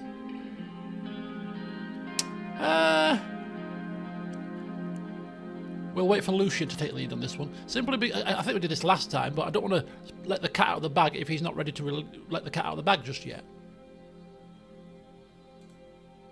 Please have a seat, Miss Suno. Okay, now that he's confirmed that we're going to grill her, we're happy to grill her. Is something the matter? Enough pretending. Your secret is out. Oh, I'm not sure what you're talking about. Come on, Livia. Peter's told me everything. Livia buried her face in her hands. Oh, I'm so sorry, Mr. President. I was foolish, and Peter was so nice to me. But it's over now. Nobody ever needs to know. That's not what the President means, Miss Suno. We're referring to you being an intelligence agent for Rumberg. Livia sat upright. She looked shocked. Pardon me, Mr. Gallard? But are you feeling all right? No, you have to excuse him. Don't play dumb, Livia, if that's your real name. In fact, when we think about it, you've been nothing but interfering and nosy every time you enter this office. Did you take a bribe from Walter Tusk, Mr. President? Always sticking your beak in. He does have the perfect face structure for a monocle, actually, you're right. Mr. President, I understand if you don't want me to keep my job, but why smear me with outlandish accusations? Miss Suno, indulge me for a moment. What were you doing in the year 1951? Livia's face flushed.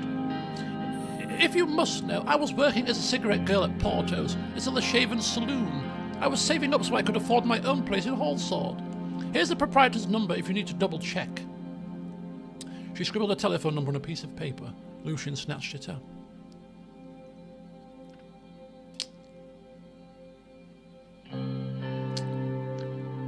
Yeah, why have you been asking so many questions about what I do? Constantly. Questions that you shouldn't be asking. To tell you the truth, Mr. Rayne, I was hoping to run for office myself someday. I want to make a real difference in the world, like Miss Morgner or Miss Walder. But I guess I messed that up by getting involved with Peter. Now they're just going to say I slept my way to the top. And you're questioning Peter about Swordland's potential alliances? I told you Wait, how do you know about that? There was a loud pounding on the door. Peter barged in without waiting for an answer. He was unshaven and wore the same clothes as the night before. I came as soon as I heard the three of you were in here. Anton, what the hell are you doing? I told you I had this under control. Sit down and shut up. Peter took a seat on the far end of the sofa. He looked over at Livia and noticed her troubled expression. God, why involve her? This is my mess. She did nothing wrong. She's a spy, Peter. You messed up big time. What? I have reason to believe she's been relaying information to Rumberg. Information that you leaked to her in your carelessness. Lucian rewound the tape and played it again. As Peter listened, his eyes widened in disbelief. Lucian, you rat bastard! You've been bugging my office? Obviously for good reason. Both Peter and Livia were glaring at Lucian now. He looked unrepentant. I had noticed the Vice President's behaviour becoming increasingly erratic and unprofessional over the past months. I wanted to get to the root of the cause. So you wiretapped your own goddamn colleague? And for what? Have you been getting off on this, you pervert? Certainly not. I believe that along with the Rumberg whistleblower's admission that there is a spy in the palace and certain gaps in Miss Suno's resume, this tape makes a compelling case to investigate the Secretary for Espionage. Whether or not the investigation yields positive results, Mr. Vecton ought to be held accountable for his willingness to divulge such sensitive information. He ought to stand trial, or, at the very least, resign. Peter's jaw dropped. Olivia stood up. If I may, Mr. President, I've been paying attention to what goes on in the palace, not because I'm some sort of agent, but out of genuine interest. Hard as that may be for you to believe, Mr. Gallard.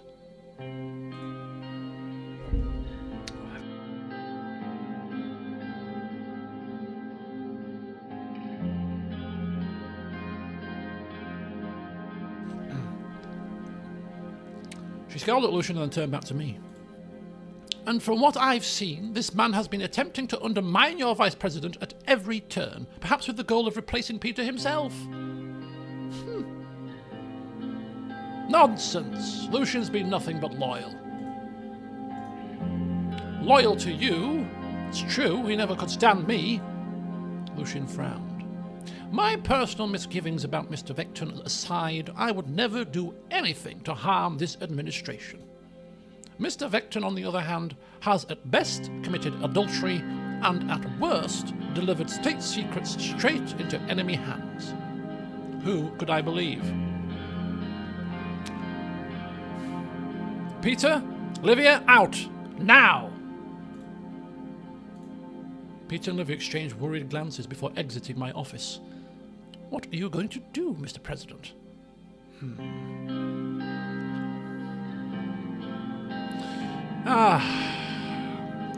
Putting all the pieces of the puzzle together, Lucian. I believe you. We should investigate Livia. Lucian breathed a sigh of relief. I appreciate your trust in me. And Mr. Vecton, what will you do about his willingness to compromise Sordland's security at the drop of a pencil skirt?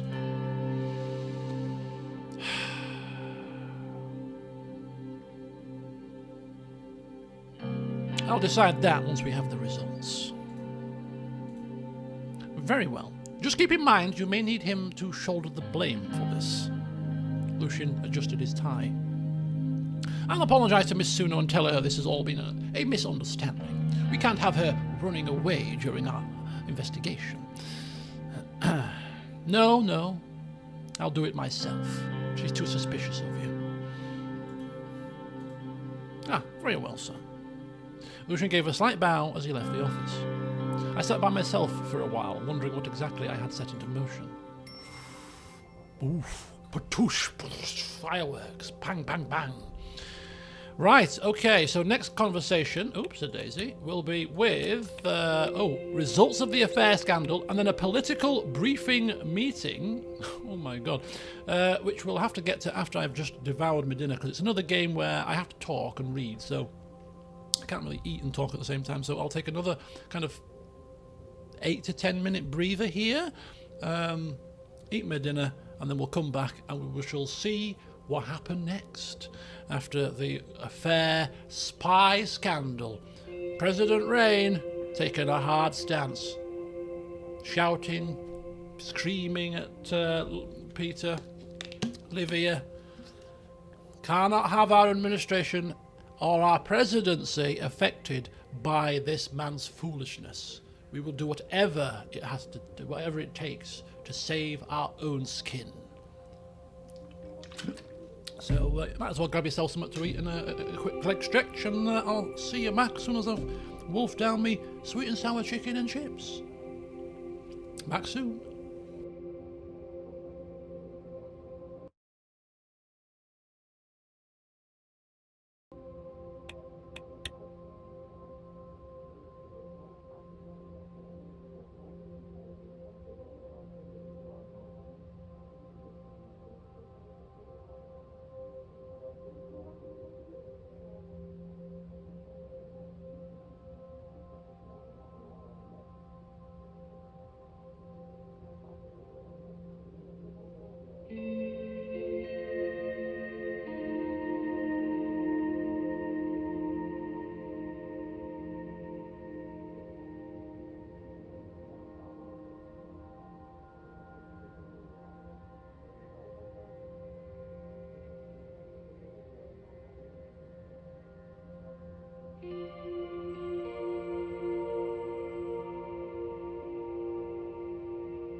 Righty-ho, folks.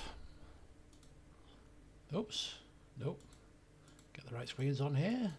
There we are. Back again. Sorry about the slightly longer break there. Right. So we left off... Oh, I've not even got my bloody chat up now. It's gone off my screen. See you later, Hurt Cupboard. Right, we've got... Where are we? There we go. Come on. Can't get the screen to move. Right, so, yes, as we left off, we were in the middle of a fury. Things had gone horribly wrong because of Peter. So, yes, The aftermath of said event is now upon us. So, without further ado, we will see the results of the affair scandal. Several days had passed since I ordered the investigation into my secretary, Livia Suno. Both Peter and Livia had been acting unnaturally nice to me, believing I'd let them off the hook for their affair. They seemed to be avoiding each other in the hallways, though. Hello, JJ. I was just settling in behind my desk when Lucian knocked on my door. Sir, a moment of your time? We motioned for him to come in. He sat and closed the door behind him. Our security team travelled to Lashaven to speak to the owners of the pub Miss Suno named. They confirmed that one Livia Suno had worked there.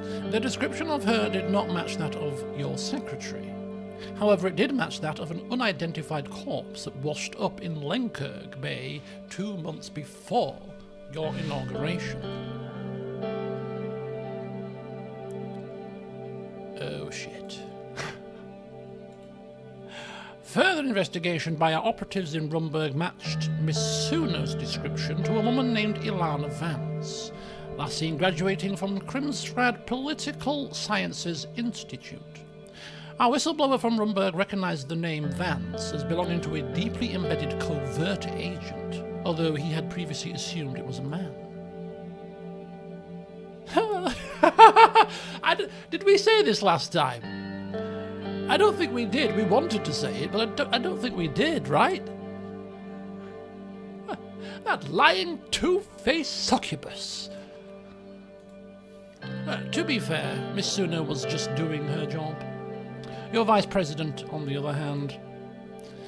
But none of that can be helped now. The question is, what are you going to do, sir?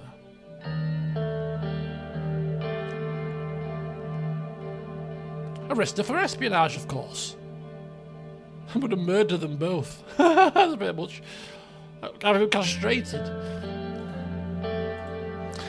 That would be standard procedure. However, if we do so, it's only a matter of time before the media pieces together what happened.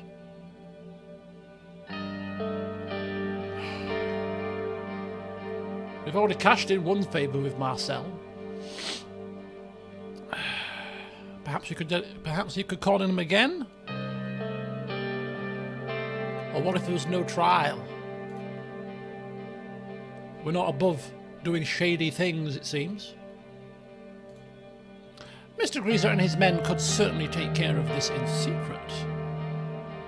Yes, do that. Secret it is. I like it. This is bad, isn't it? We shouldn't be doing this. I don't know.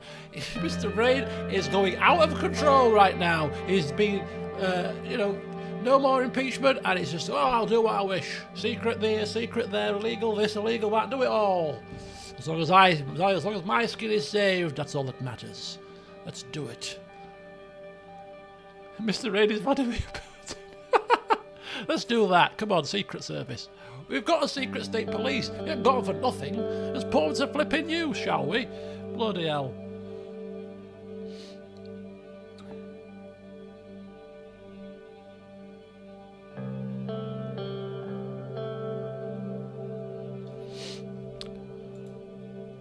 A wise choice, sir. Of course it's a wise choice, because I made it.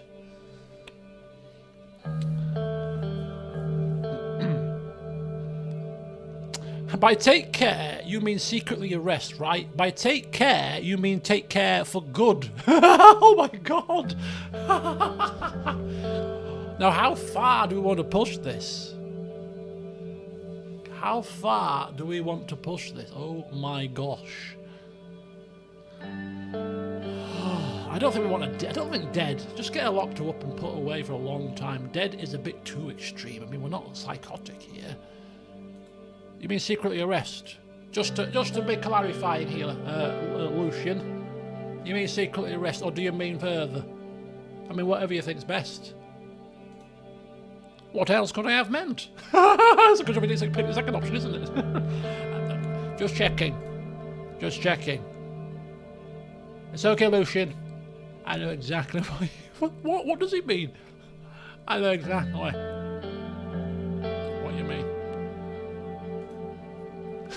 What do I mean? Got you. I got you. It's okay, Lucian, I got you. There's no taps. There's no wire taps in my office, Lucian. It's fine. I could almost see the gears in Lucian's head turning. Oh, maybe we planted the seed. Oh, by mistake. Oh, but if he does it now, we didn't say anything. We just said we know what you mean, Lucian. We didn't say to kill her. If made to look like an accident, a covert assassination by your secret state police could solve our problem before it even starts. But I understand if you still harbour fond feelings for Miss Vance. Feelings? I don't have any feelings for her. She's been nothing but a pain in my ass ever since she set foot in my office. Have it sorted. What the hell is happening here?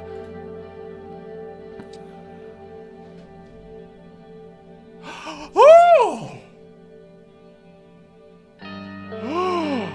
Oh my God! How dark can you go here? Holy hell!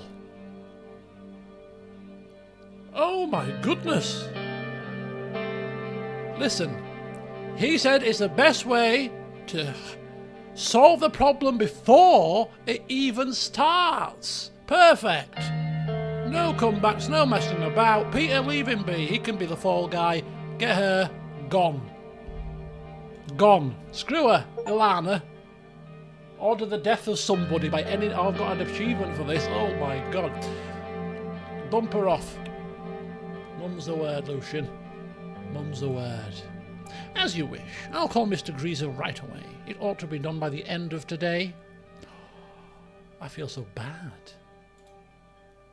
Tell him to make her suffer. Oh, we're not evil. Painless. No, we're not going to... Painless. Just make it pain. Make it quick and painless. I don't want her screaming, carrying on alarming. Witnesses could hear. Painless, boom, gone. Lucian nodded and walked out. I took a minute to gather my thoughts and then headed out the office. Now we have to look at her typing up some correspondence, knowing full well she's going to be dead by the end of the day. That, unless you're a callous bastard, pardon me French, you must feel awful, surely. I mean, oh my God, as if I'm going to order the death of somebody. Who am I, anyway? You know, some mafia hit boss here. But, you know, you've been playing out in a game. I feel horrified. Absolutely horrified, knowing that somebody is just walking past. You'll be dead tonight, love. Enjoy what's left of your time. Goodness me. We could rub the salt into the wounds. And we could... You've got a brilliant career ahead of you. Oh my gosh. No, we're not callous. We're not callous. I can't... No. Say nothing. Just stride out. Boof, we're gone. Although I'm stepping out for lunch, all my calls. I mean, we're supposed to be playing it. We've been talking to her. They've been cozying up to me, her and Peter. We're going to make it semi-normal. So, yeah, stepping out for lunch, hold my calls. It's as much as we're saying to her. Very well, Mr. President. He's a family man after all, right? But she's not got a family by all we know. And we confirmed that she is likely to be a spy, so we're probably not quite as pulling on the heartstrings as perhaps I am, maybe. But, yeah, still. As bad as this. I took one long last look at her. Succubus. Peter was about to receive some very unpleasant news. I wonder if this might bite, because if we nip this in the bud before it gets even out, I wonder if this might save Peter's life. Because if it doesn't go mainstream, he doesn't have to take the fall, does he? Hang on here, this could be an alternative path. Ooh, hang fire. Hang fire, folks. Hang fire. Ooh.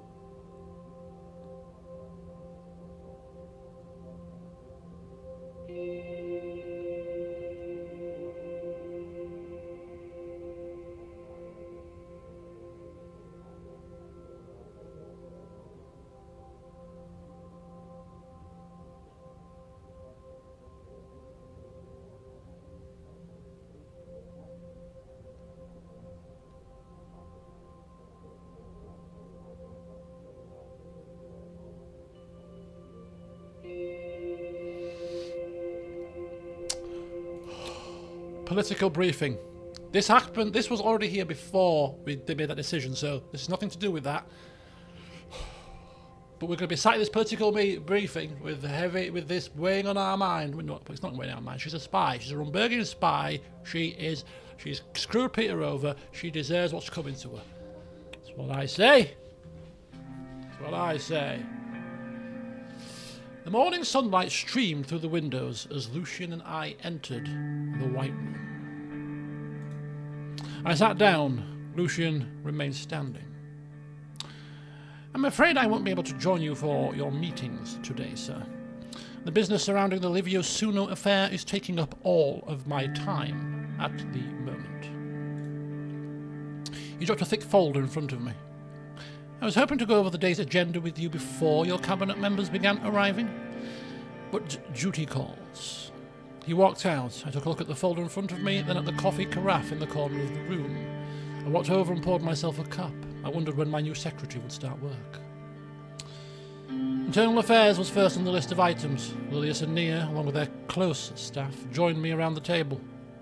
As she sat down, Lilius caught my eye and gave me a knowing nod.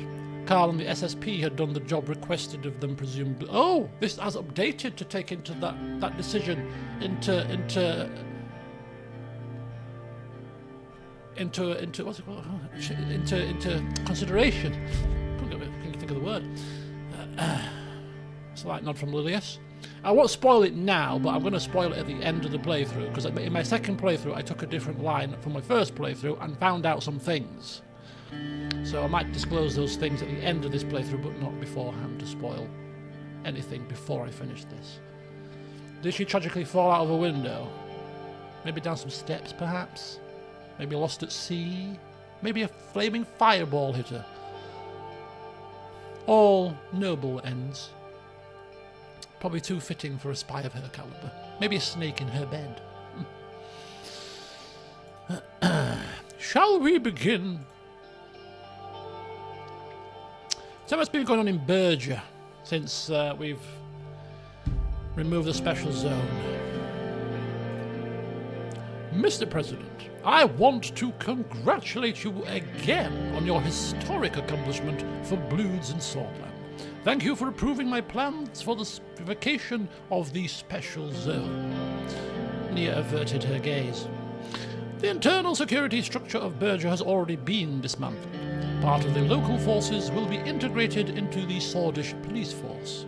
The governor position has been abolished. In the next election, each town will elect its own mayor, as in the rest of Swordland.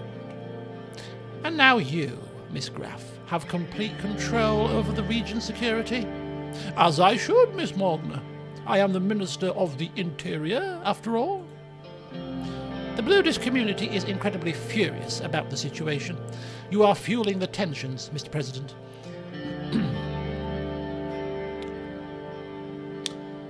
You will have to learn to respect my decision, Nia. Too often have you meddled in my affairs with your words. Fine, Mr. President. I will just be quiet from now on. As you should be. I think we should just move on. Lilia stood up. I have important updates about the increasing tensions on the streets. We are getting reports of more and more demonstrations against the government, with some having the potential to become violent. Carl and I are watching the situation closely. Rest assured, our police forces will not let the situation get out of control. She placed a stack of papers in front of me. The Security Committee of the Assembly is working on a draft law that would help strengthen our internal security in times of crisis, such as now. I've been following their work, and I truly believe they've done an exemplary job with this. Mr. Holstrom, who has been working on this for quite some time, has made some great arguments for the bill.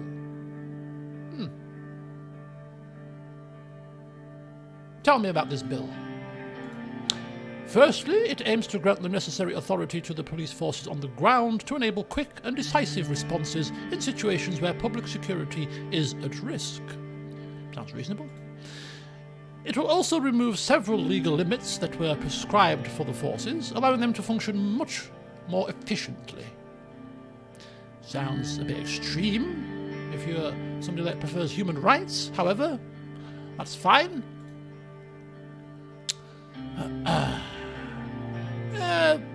Legal limits. Care to expand on that a bit? It removes the prerequisites of warrants and substantial evidence, allowing for suspicion-based arrests and confiscation if the police forces believe the targets to be potential threats to public safety. Well, to be fair, in the UK, in the current climate, we have suspicion-based arrests. It's not that bad. You're arrested under suspicion, investigated, and if you're not found not charged, you're released. What's wrong with that? Nothing.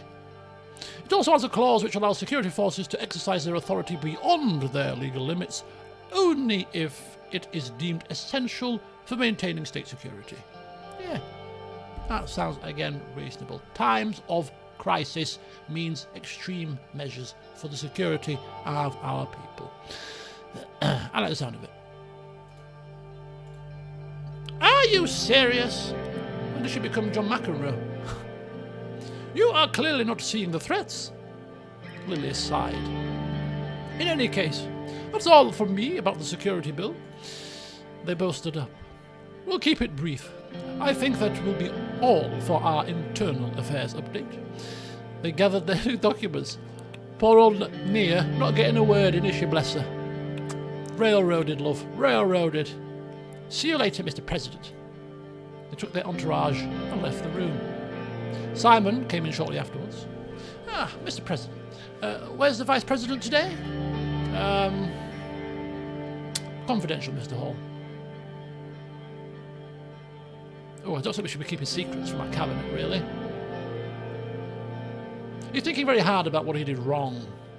I'm sure the gossip monger is out there. Ah, I see. Simon's expression remained unchanged as he sat down to face me. I just wanted to provide you with a few updates on the economy. The government budget is currently healthy enough that we don't need to worry about introducing new tax measures. Oh, perfect. Although it might be a nice fallback since our income from tourism is on the decline. An investment in cultural preservation failed to produce the intended effect, it seems. That is disappointing. I was very pro-tourism. To be fair, I never understood why anyone would want to vacation in Swordland when Lesbia is right there.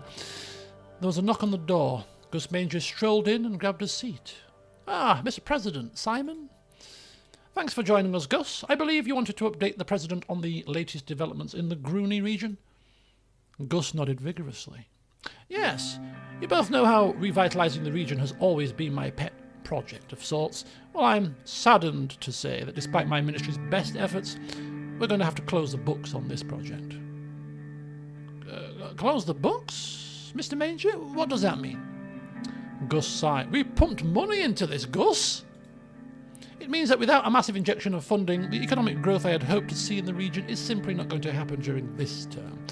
What could have been a beacon of success for Swordland is turning into a cesspool of crime, unemployment, and homelessness. Oh, for God's sake. We don't want to... side ventures have netted us a profit, so we don't want to be too harsh on that. And I don't want to put money into it either, so... it was a fool's errand, really, but hey, you tried. You tried. Grooney is the green heart of this nation, Mr. President. I still believe it's brimming with untapped potential. It saddens me that to see that go to waste. Try to calm down, Gus. The President makes decisions on behalf of the entire country, not only your home region. The door to the White Room opened slowly, and David made his way in. Oh, hello, gentlemen. I'm early again, aren't I? Not to worry, Mr. Wishy. We've just about wrapped things up. Simon and Gus rose and left the room. David's eyes seemed to see right through me. How are you, Anton? You look as if you haven't slept in ages. It's been a rough few days, David. I'll be very brief. Perhaps we can even carve out some time for you to rest your eyes. Regretfully, tensions are continuing to mount between Swordland and Rumburg. As you might imagine, our decision to grant asylum to the whistleblower Mr. Hailstone did not sit well with the kingdom. nor did the embargo we decreed. We must exercise caution. The slightest provocation on either side could cost us our chance at reconciliation. No, bringing Rumberg to justice for what it has done is far more important than reconciliation, if you ask me. The quest for justice has blinded many a leader over centuries. Don't let it cloud your eyes. I'll leave it to you, Anton. I know you've got a lot on your plate. Always a pleasure, David. He left the White Room, gently closing the door behind him. Oh, dear. Immediate BFF threat. Alarming. Alarming level. Oh, this could be bad. Don't worry, my security team are very able. Are very able indeed. Our public appearances must be reduced. FC Enrique starts the new season with a flourish. Ooh, very good for them. And geopolitical news, United Contana discovers Arcasian base in Polaris. Arcasian base in Polaris. Whoopie-dee. Briefing on the... Oh, no. Is this where my wife is going to kick in now? Briefing on women's rights. This could not be good. This is not good.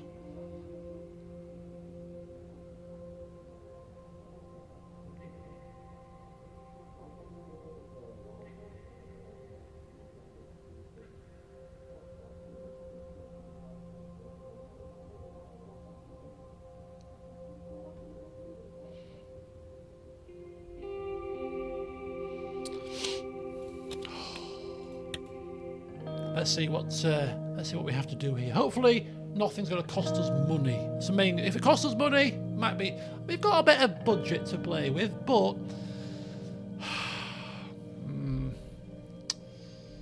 as I was sitting in my office, mopping my brow, racking my brain, wondering, thinking, Peter, having people assassinated,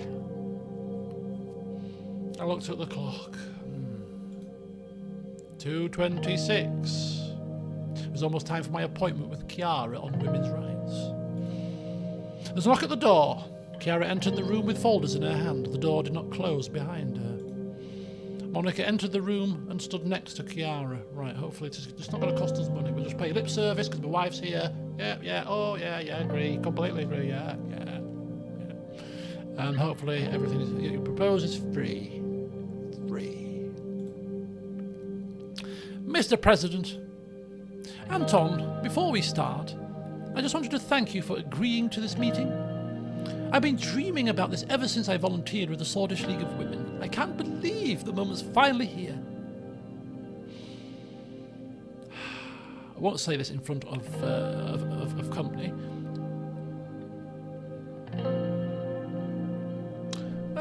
Both of you together could bring change to Swordland. Oh, I hope you're right.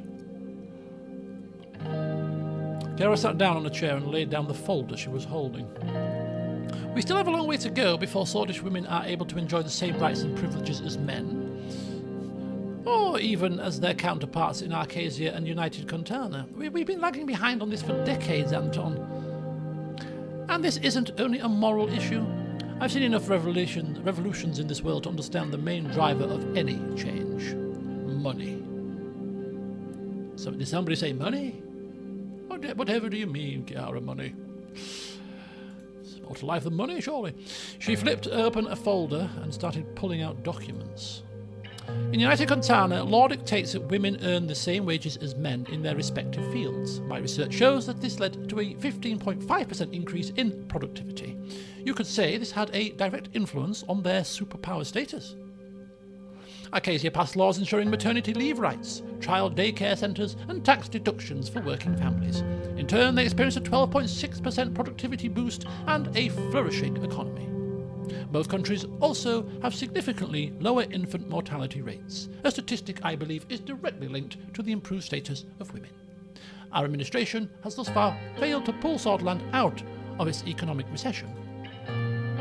She leaned back in her chair. So I'm asking, Why not try passing similar laws? At worst, even if they fail to improve the economy, it'll still be a significant step forward for our society. It's only logical. Monica handed me one of the documents. It had a list of bullet points on it. The two of us talked it over, and these are the measures we believe are the most urgently needed. I let my eyes wander down the list. Criminalising domestic violence, support for working mothers, equal treatment in the workforce, gender equality in public education. I mean, support for working mothers? Chiara nodded. It simply isn't fair that women in the workforce are punished for having children. Remember what I told you about Janice, my friend who basically got fired for becoming pregnant? That would never happen to a man. Well, no, it wouldn't, would it? Paid maternity leave and state-subsidised daycare centres could be key to keeping more mothers employed. I'll think about it. Please do. Moving on. Criminalising domestic violence. I shouldn't have to tell you how crucial this is. It is utterly unbelievable that in this day and age, swordish men are legally allowed to beat their wives.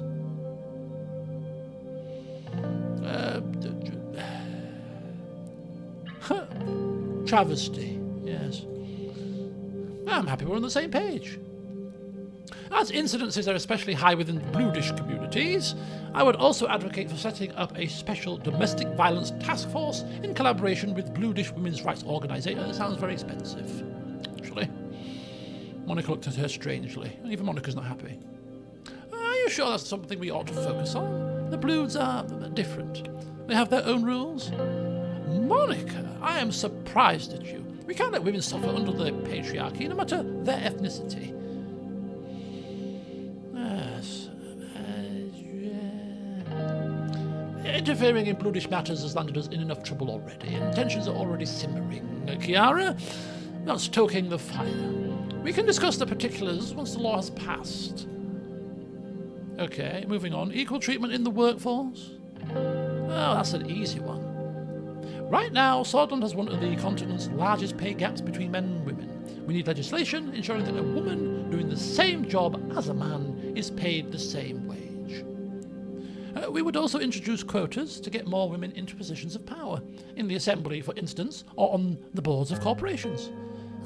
Eventually, narrowing the pay gap is far more pressing issue, as it would bring financial independence to countless lower-income women. Chiara, we never talked about this, but I always thought that with more women in power, higher status for all women would naturally follow. Women are starving because they don't make a living wage. That's a damn sight more important than your friend Janice being passed over for a promotion. Oh, dissension in the ranks here. Well, if you can't even agree between yourselves, perhaps this bill is not ready for signing, eh? So you've ironed out these differences.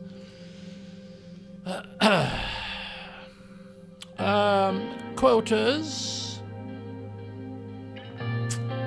Terrible idea. People should be hired on merit. Monica and Carol looked at me strangely. What? What have I said?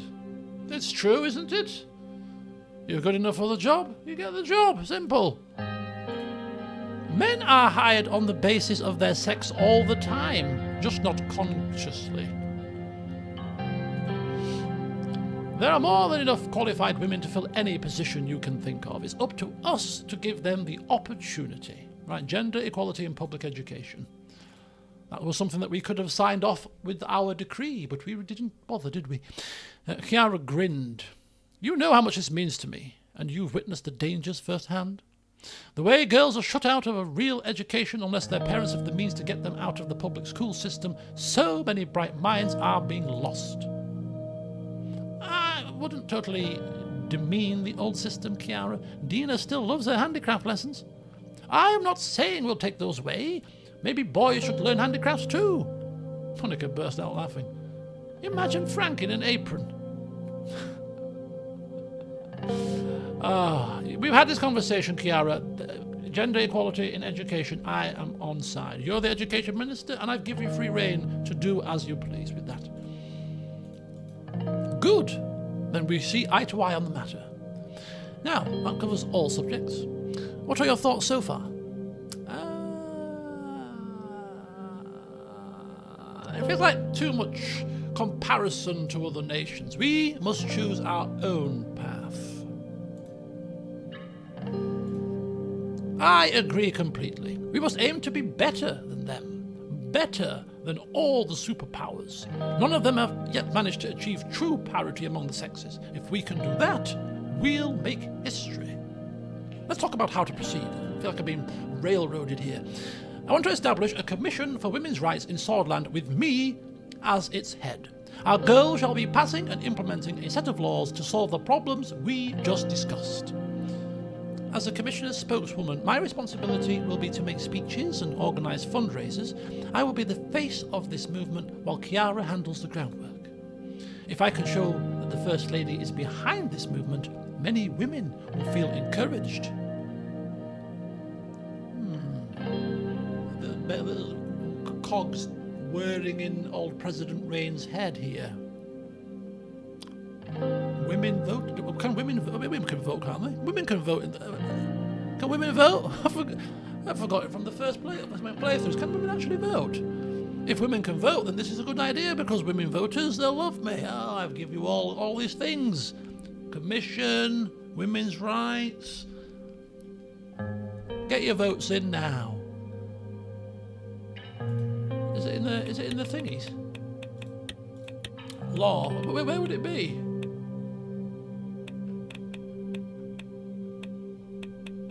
Oh, I don't know. Welfare, order, diplomacy. It'd be under law, wouldn't it? Surely.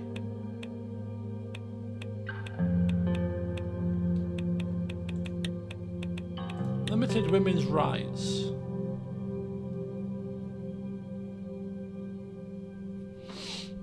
Doesn't say anything about voting. Okay, I'm going to assume women can vote on this occasion. So, especially those who aren't keen on pantsuits.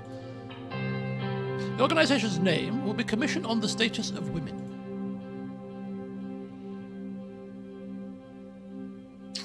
It's going to be a hard job getting your laws past the Assembly. I know, but even a watered-down version would be better than nothing. Yeah, watered down could be good. Watered down might be cheaper as well, you never know. Mr. President, I know we've had friction in the past, whether over the failed education reform or the teaching of creationism. This is a completely separate topic and it should be handled as such. Monica lowered her voice. Anton, I think you agree that I've put up with quite a lot over the course of your presidency. But despite it all, I look at you and I still see the idealistic, driven man I married. Oh, look at this sweet talking now. And that man would want a better future for his daughter and her daughters, no matter what else he's said or done. I hope he'll make the right decision. We both do. Kara was looking studiously at a scratch on my desk. Exactly. Emotional blackmail, right? When I'm already vulnerable. She blinked and turned back to us. That's right, Mr. President. They rose from their seats. Took a few minutes to think.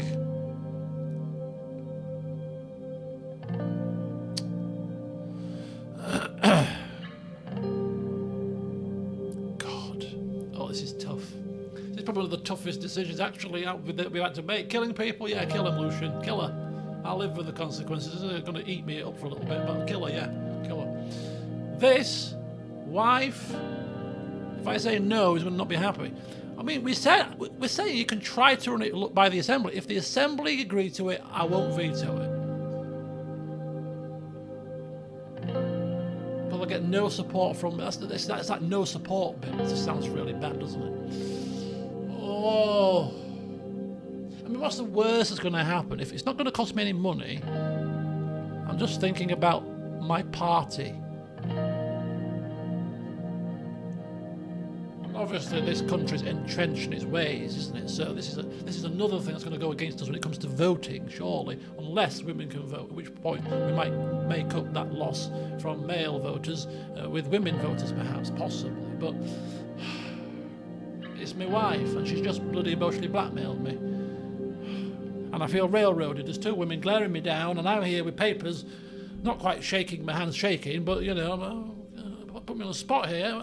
Fine, yes, really go and do your stuff. Commission, yeah, whatever. Fine. Monica turned to her. That's all the excitement you can muster? You did it! We did it! Monica hugged Kiara. She smiled uncomfortably. It's not over yet, Monica. The true battle is win the assembly. We'll celebrate once that's over with. I'll start getting the names together for the commission tonight. Kiara started collecting her documents. She and Monica headed towards the door. Monica paused before leaving. I love you, Anton. I'll see you at home. Oh, I'll see you at home. I'll see you at home too. I'll finish early today. I could hear Monica and Kiara talking excitedly to each other as the door closed behind them. I looked out my window over the city of Holsword. It was a clear day outside. Wow, what's next? Swordish League of Women donation. Oh, they've reached out for a private donation. Oh, now folks, come on. What? It's one thing saying go ahead with it. It's another thing putting my hand in my own pocket and paying a donation.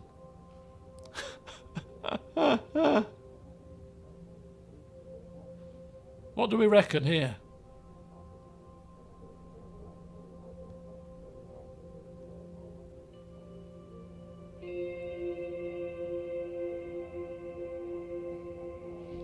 Hell no. Exactly, hell no.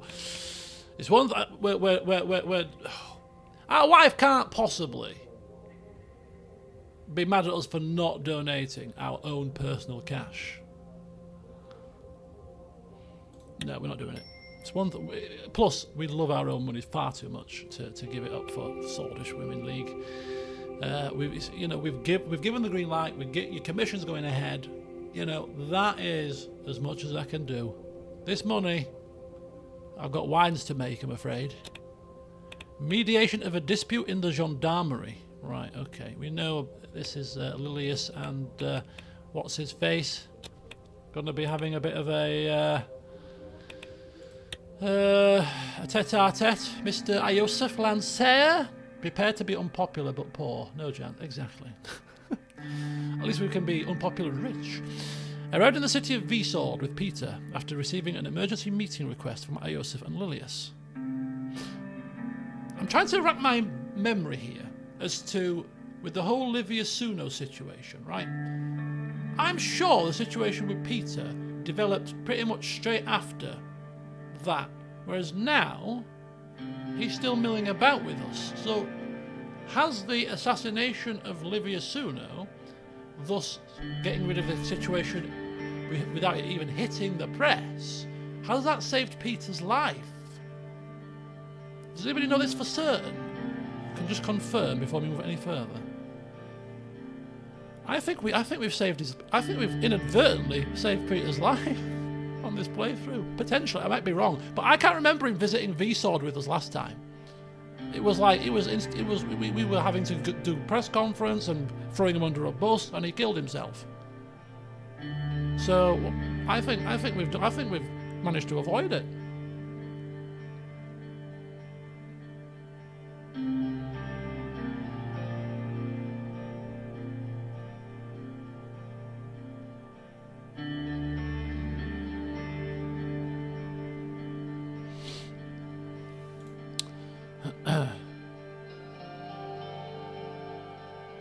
If anybody knows, if you could just let me know, that'd be great. I'm going to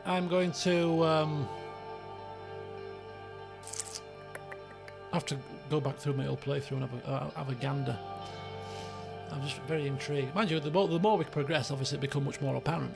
But the only drawback with not allowing Peter to kill himself, not having Peter kill himself, not that we wanted that to happen really, but is that we're not going to get Lucian as vice president, which he's a very effective vice president, is Mr. Lucian. But Peter is a people person, so maybe it's not all bad. And it means that we get Peter and Lucian and Lucian is still a strategist, which obviously lots of strategy is still required, so it could be alright. Anyway, we're here to address this issue between the Swedish police forces and the gendarmerie. Yeah, we saw this whole situation in a briefing that there was a drug trafficking operation that failed due to miscommunication. It was not hard to guess what this meeting was going to be about.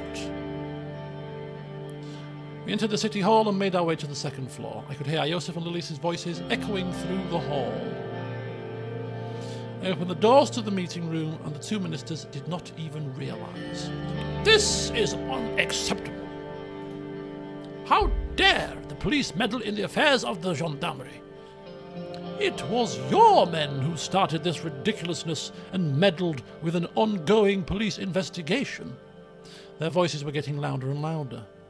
Rural security is my jurisdiction, and your men were way outside of Visor. Please calm down and let's discuss this. What's going on? Apologies, but Miss Graf here fails to understand her place. No, Mr. Landseer, you are the one who does not understand his place. If you continue to do so, you will pay for it one day. That's enough. Calm down, both of you. I am trying really hard to stay calm, Mr. President. Miss Graf, you are pushing your boundaries. Lilius, explain. Mr. Grieser was tasked with the investigation of a drug trafficking ring in downtown Visord. We found the evidence of a drug stash located in the outskirts of the city. We had to act quickly to put an end to the criminals we have been watching for some time.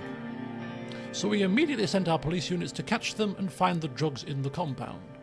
Mr. Landseer and his gendarmerie did not notify us that they were also moving against the same target.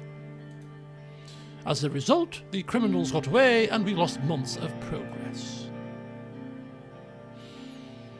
Isn't there a line of communication between you? There is, but Minister of Defence decided to avoid notifying the police department about the planned raid. The same could be said about you, because the reports show that you knew about the gang and their stash in the countryside. I started tapping on the table with my fingers. So how do we solve this issue so that it never happens again? I think this was the last drop. Internal security matters should be handed to the Ministry of Interior completely. We are called the Ministry of Interior for a reason. We can't let any more screw-ups like this happen again. She looked at me. I want the gendarmerie to be transferred to the Ministry of Interior. What? Woman, you are out of your mind! Josef turned red with anger. He composed himself after a moment. Can't these branches just try to improve their communication? Just say. I believe I told you to fix the problem, Mr. Vice President.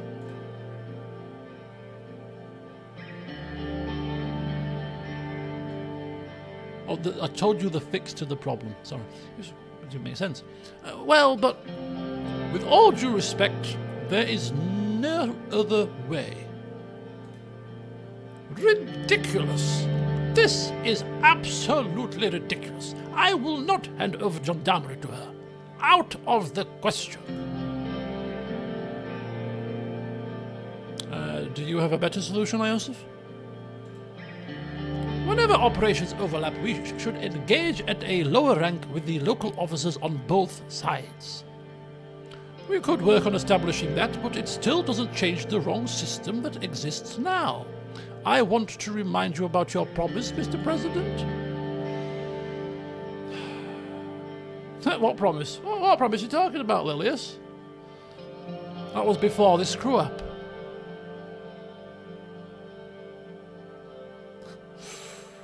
We could renege on this promise. Ooh. It sounds like... No, I think... fine. That is relieving. What promise? Oh, now I see what is going on here. Nothing is going on. Lilius set us up to create this incident. Oh, she probably did, you know. Set us up to create this incident. Lilius bit her lips. That's going a bit too far. What proof do you have? There is no way that the police has arrived at the right time of a month-long search on the exact day and minute of the gendarmerie raid. This is conspiracy theory territory. He is probably right. In fact, knowing Lilius like I know Lilius, he's almost certainly correct. It is very much a conspiracy theory. This kind of an accusation is unheard of.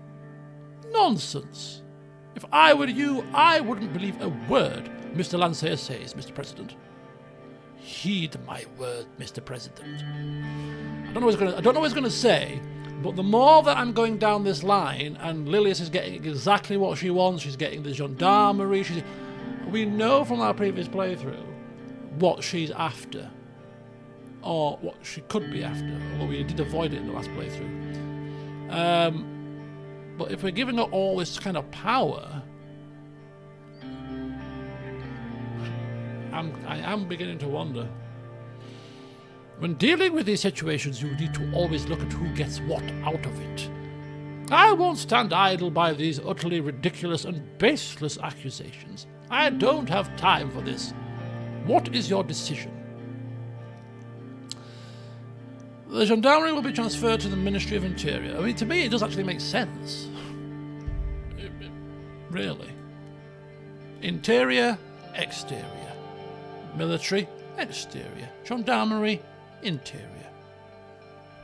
Clearly, it just makes sense. And plus, we've got the whole Berger situation going on. They can be used to bolster numbers down there too, if necessary. It makes complete sense. You are making a mistake. Thank you for being a man of your word. It was the right call to establish a modern internal security structure. I want those criminals to be caught immediately. We have interrogated the ones caught and are after the others who have escaped. Oh, don't worry. They will get the justice they deserve. Oh dear. Happy days. Happy days. Oh, dearie me. Right, Gendarmerie is now under the Interior. Ministry of Interior has been further strengthened. The police are still happy.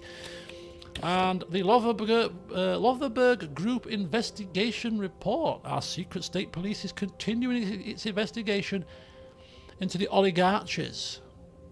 A few leads have been uncovered, revealing Walter Tusk and Marcel Caronti's involvement in illegal dealings, including suspected arms smuggling and money laundering. Oh, Mr. Caronti. Can't be. Okay, that's just a very neutral newspaper article on the transfer of the gendarmerie. Right, what's this? Oh, updates on the situations of the oligarchies. Right, this could be our last meeting for today's session. I think we've made some decent progress today. But yeah, what is this all about? What's this? Ceremonial scissors? Oh, very good. Carry on. Lilius Graf, once again, requested to set up an off-the-books meeting to relay a new development from the criminal investigations conducted by the Secret State Police. She was sitting right across from me in the meeting room. Mr. President, you asked the SSP to start investigating the oligarchies? We couldn't find anything related to Walter Tusk yet, but there is a silver lining. Thanks to Mr. Greaser's efforts, we have come across a suspicious link during our recent operations against organised crime in Estord. She handed over a police report detailing the network of the Coronelli gang in the city. A ledger was found in one of the raids. It has contents linking their operations to a subsidiary of the Heart of Swordland conglomerate.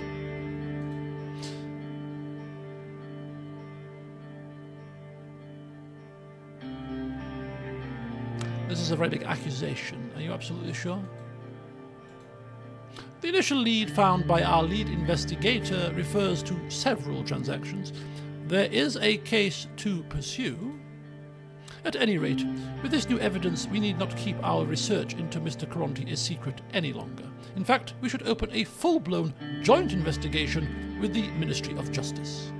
Obviously, we hope that there is nothing beneath the surface, but if in any way HOS is linked to organized crime,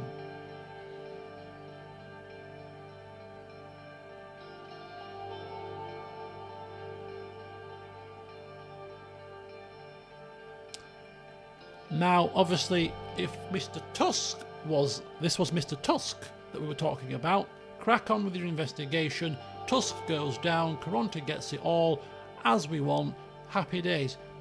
This is the one man that is helping us with papers, he's already given us something.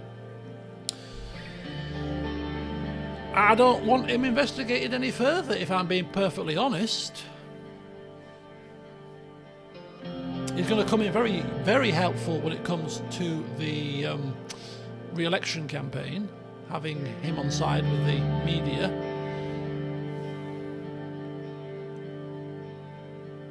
So I don't think this is ideal.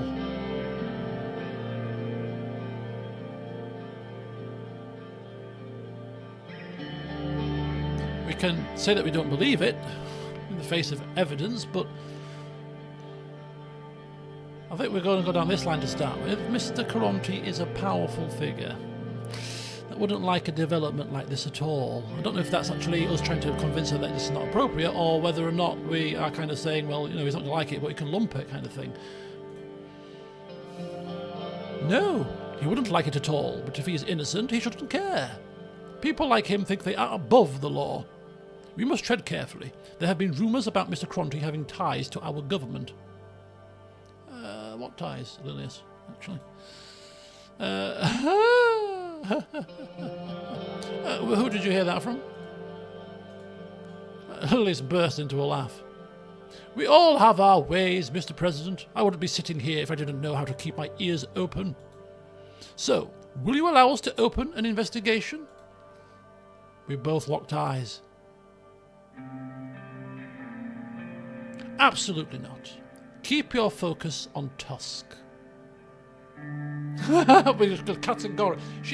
Look, Lilius, you've just said it yourself. You know she's got ties to the government. You're not stupid. This man, no. Tusky, get him gone.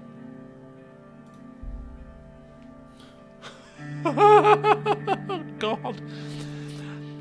This game does make me wonder, you know, at times. This must happen in real life, this kind of shadiness. And again, I was talking about this film that I watched, The Bank Job, with Jason Statham in it from a few years ago. And yeah, it's just these kind of back-handed, government-led kind of shady dealings. You look at them and you think, surely that, no way did that happen. But actually, you know what? Of course it bloody well will. Mr. Caronte, crime man, crime, big crime syndicate involvement. Government have got his ear. He's helping the government out. Yeah. Suddenly, things get swept under the carpet. Mr. Caronte, who? He's a pillar of the community. I'm disappointed by this course of action. The gang might try to erase evidence in the meantime. Not to mention that it seems questionable that we aren't pursuing this now.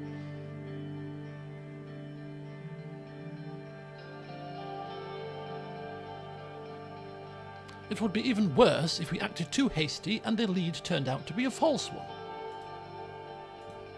one. You might be right, but I'd hate to find out that we missed our chance later. Well, that's all I had for today. Thank you for your time, Mr. President.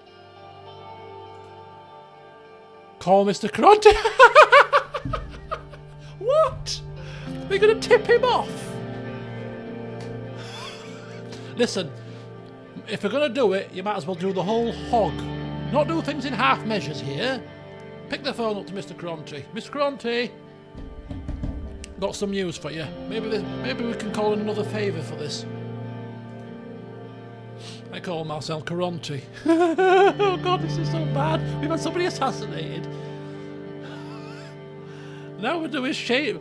It was one thing having him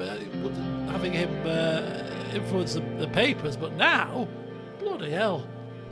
Mr. Caronti, hello, sir. It's President Rayne here. He answered right away. Mr. President? I have some information that could be useful to you.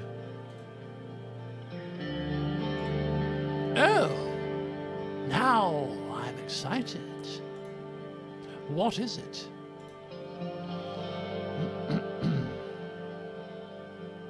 What are you offering for this? Well, he's a businessman, as am I. Surely we can cut deals now. What are you offering for this information, Mr. Caronti? Tell me. Well, I don't think I can make an offer without seeing what I'm buying first. Too bad, bye! No, okay, fine. I just prevented my own government from launching an investigation into HOS. I'm not sure how long I can keep them at bay. Well. Thank you for doing that. Now, I wouldn't like to stay indebted to you.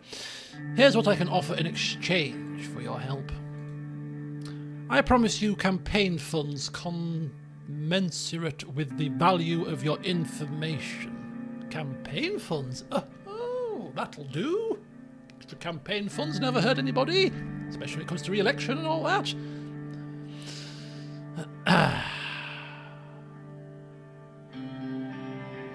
Or a token of goodwill. No, campaign funds sound good. Deal. Perfect. I must now make sure my people are on this. Cheers to our deal once again, Mr. President, and to many more years of collaboration. Bye-bye now. Marcel hung up. The games Marcel was playing were getting more and more dangerous. The question was, who would be the winner? Are we getting ourselves into a mess here? I mean, compared to our first playthrough, this is some wheeling, dealing, super scheming.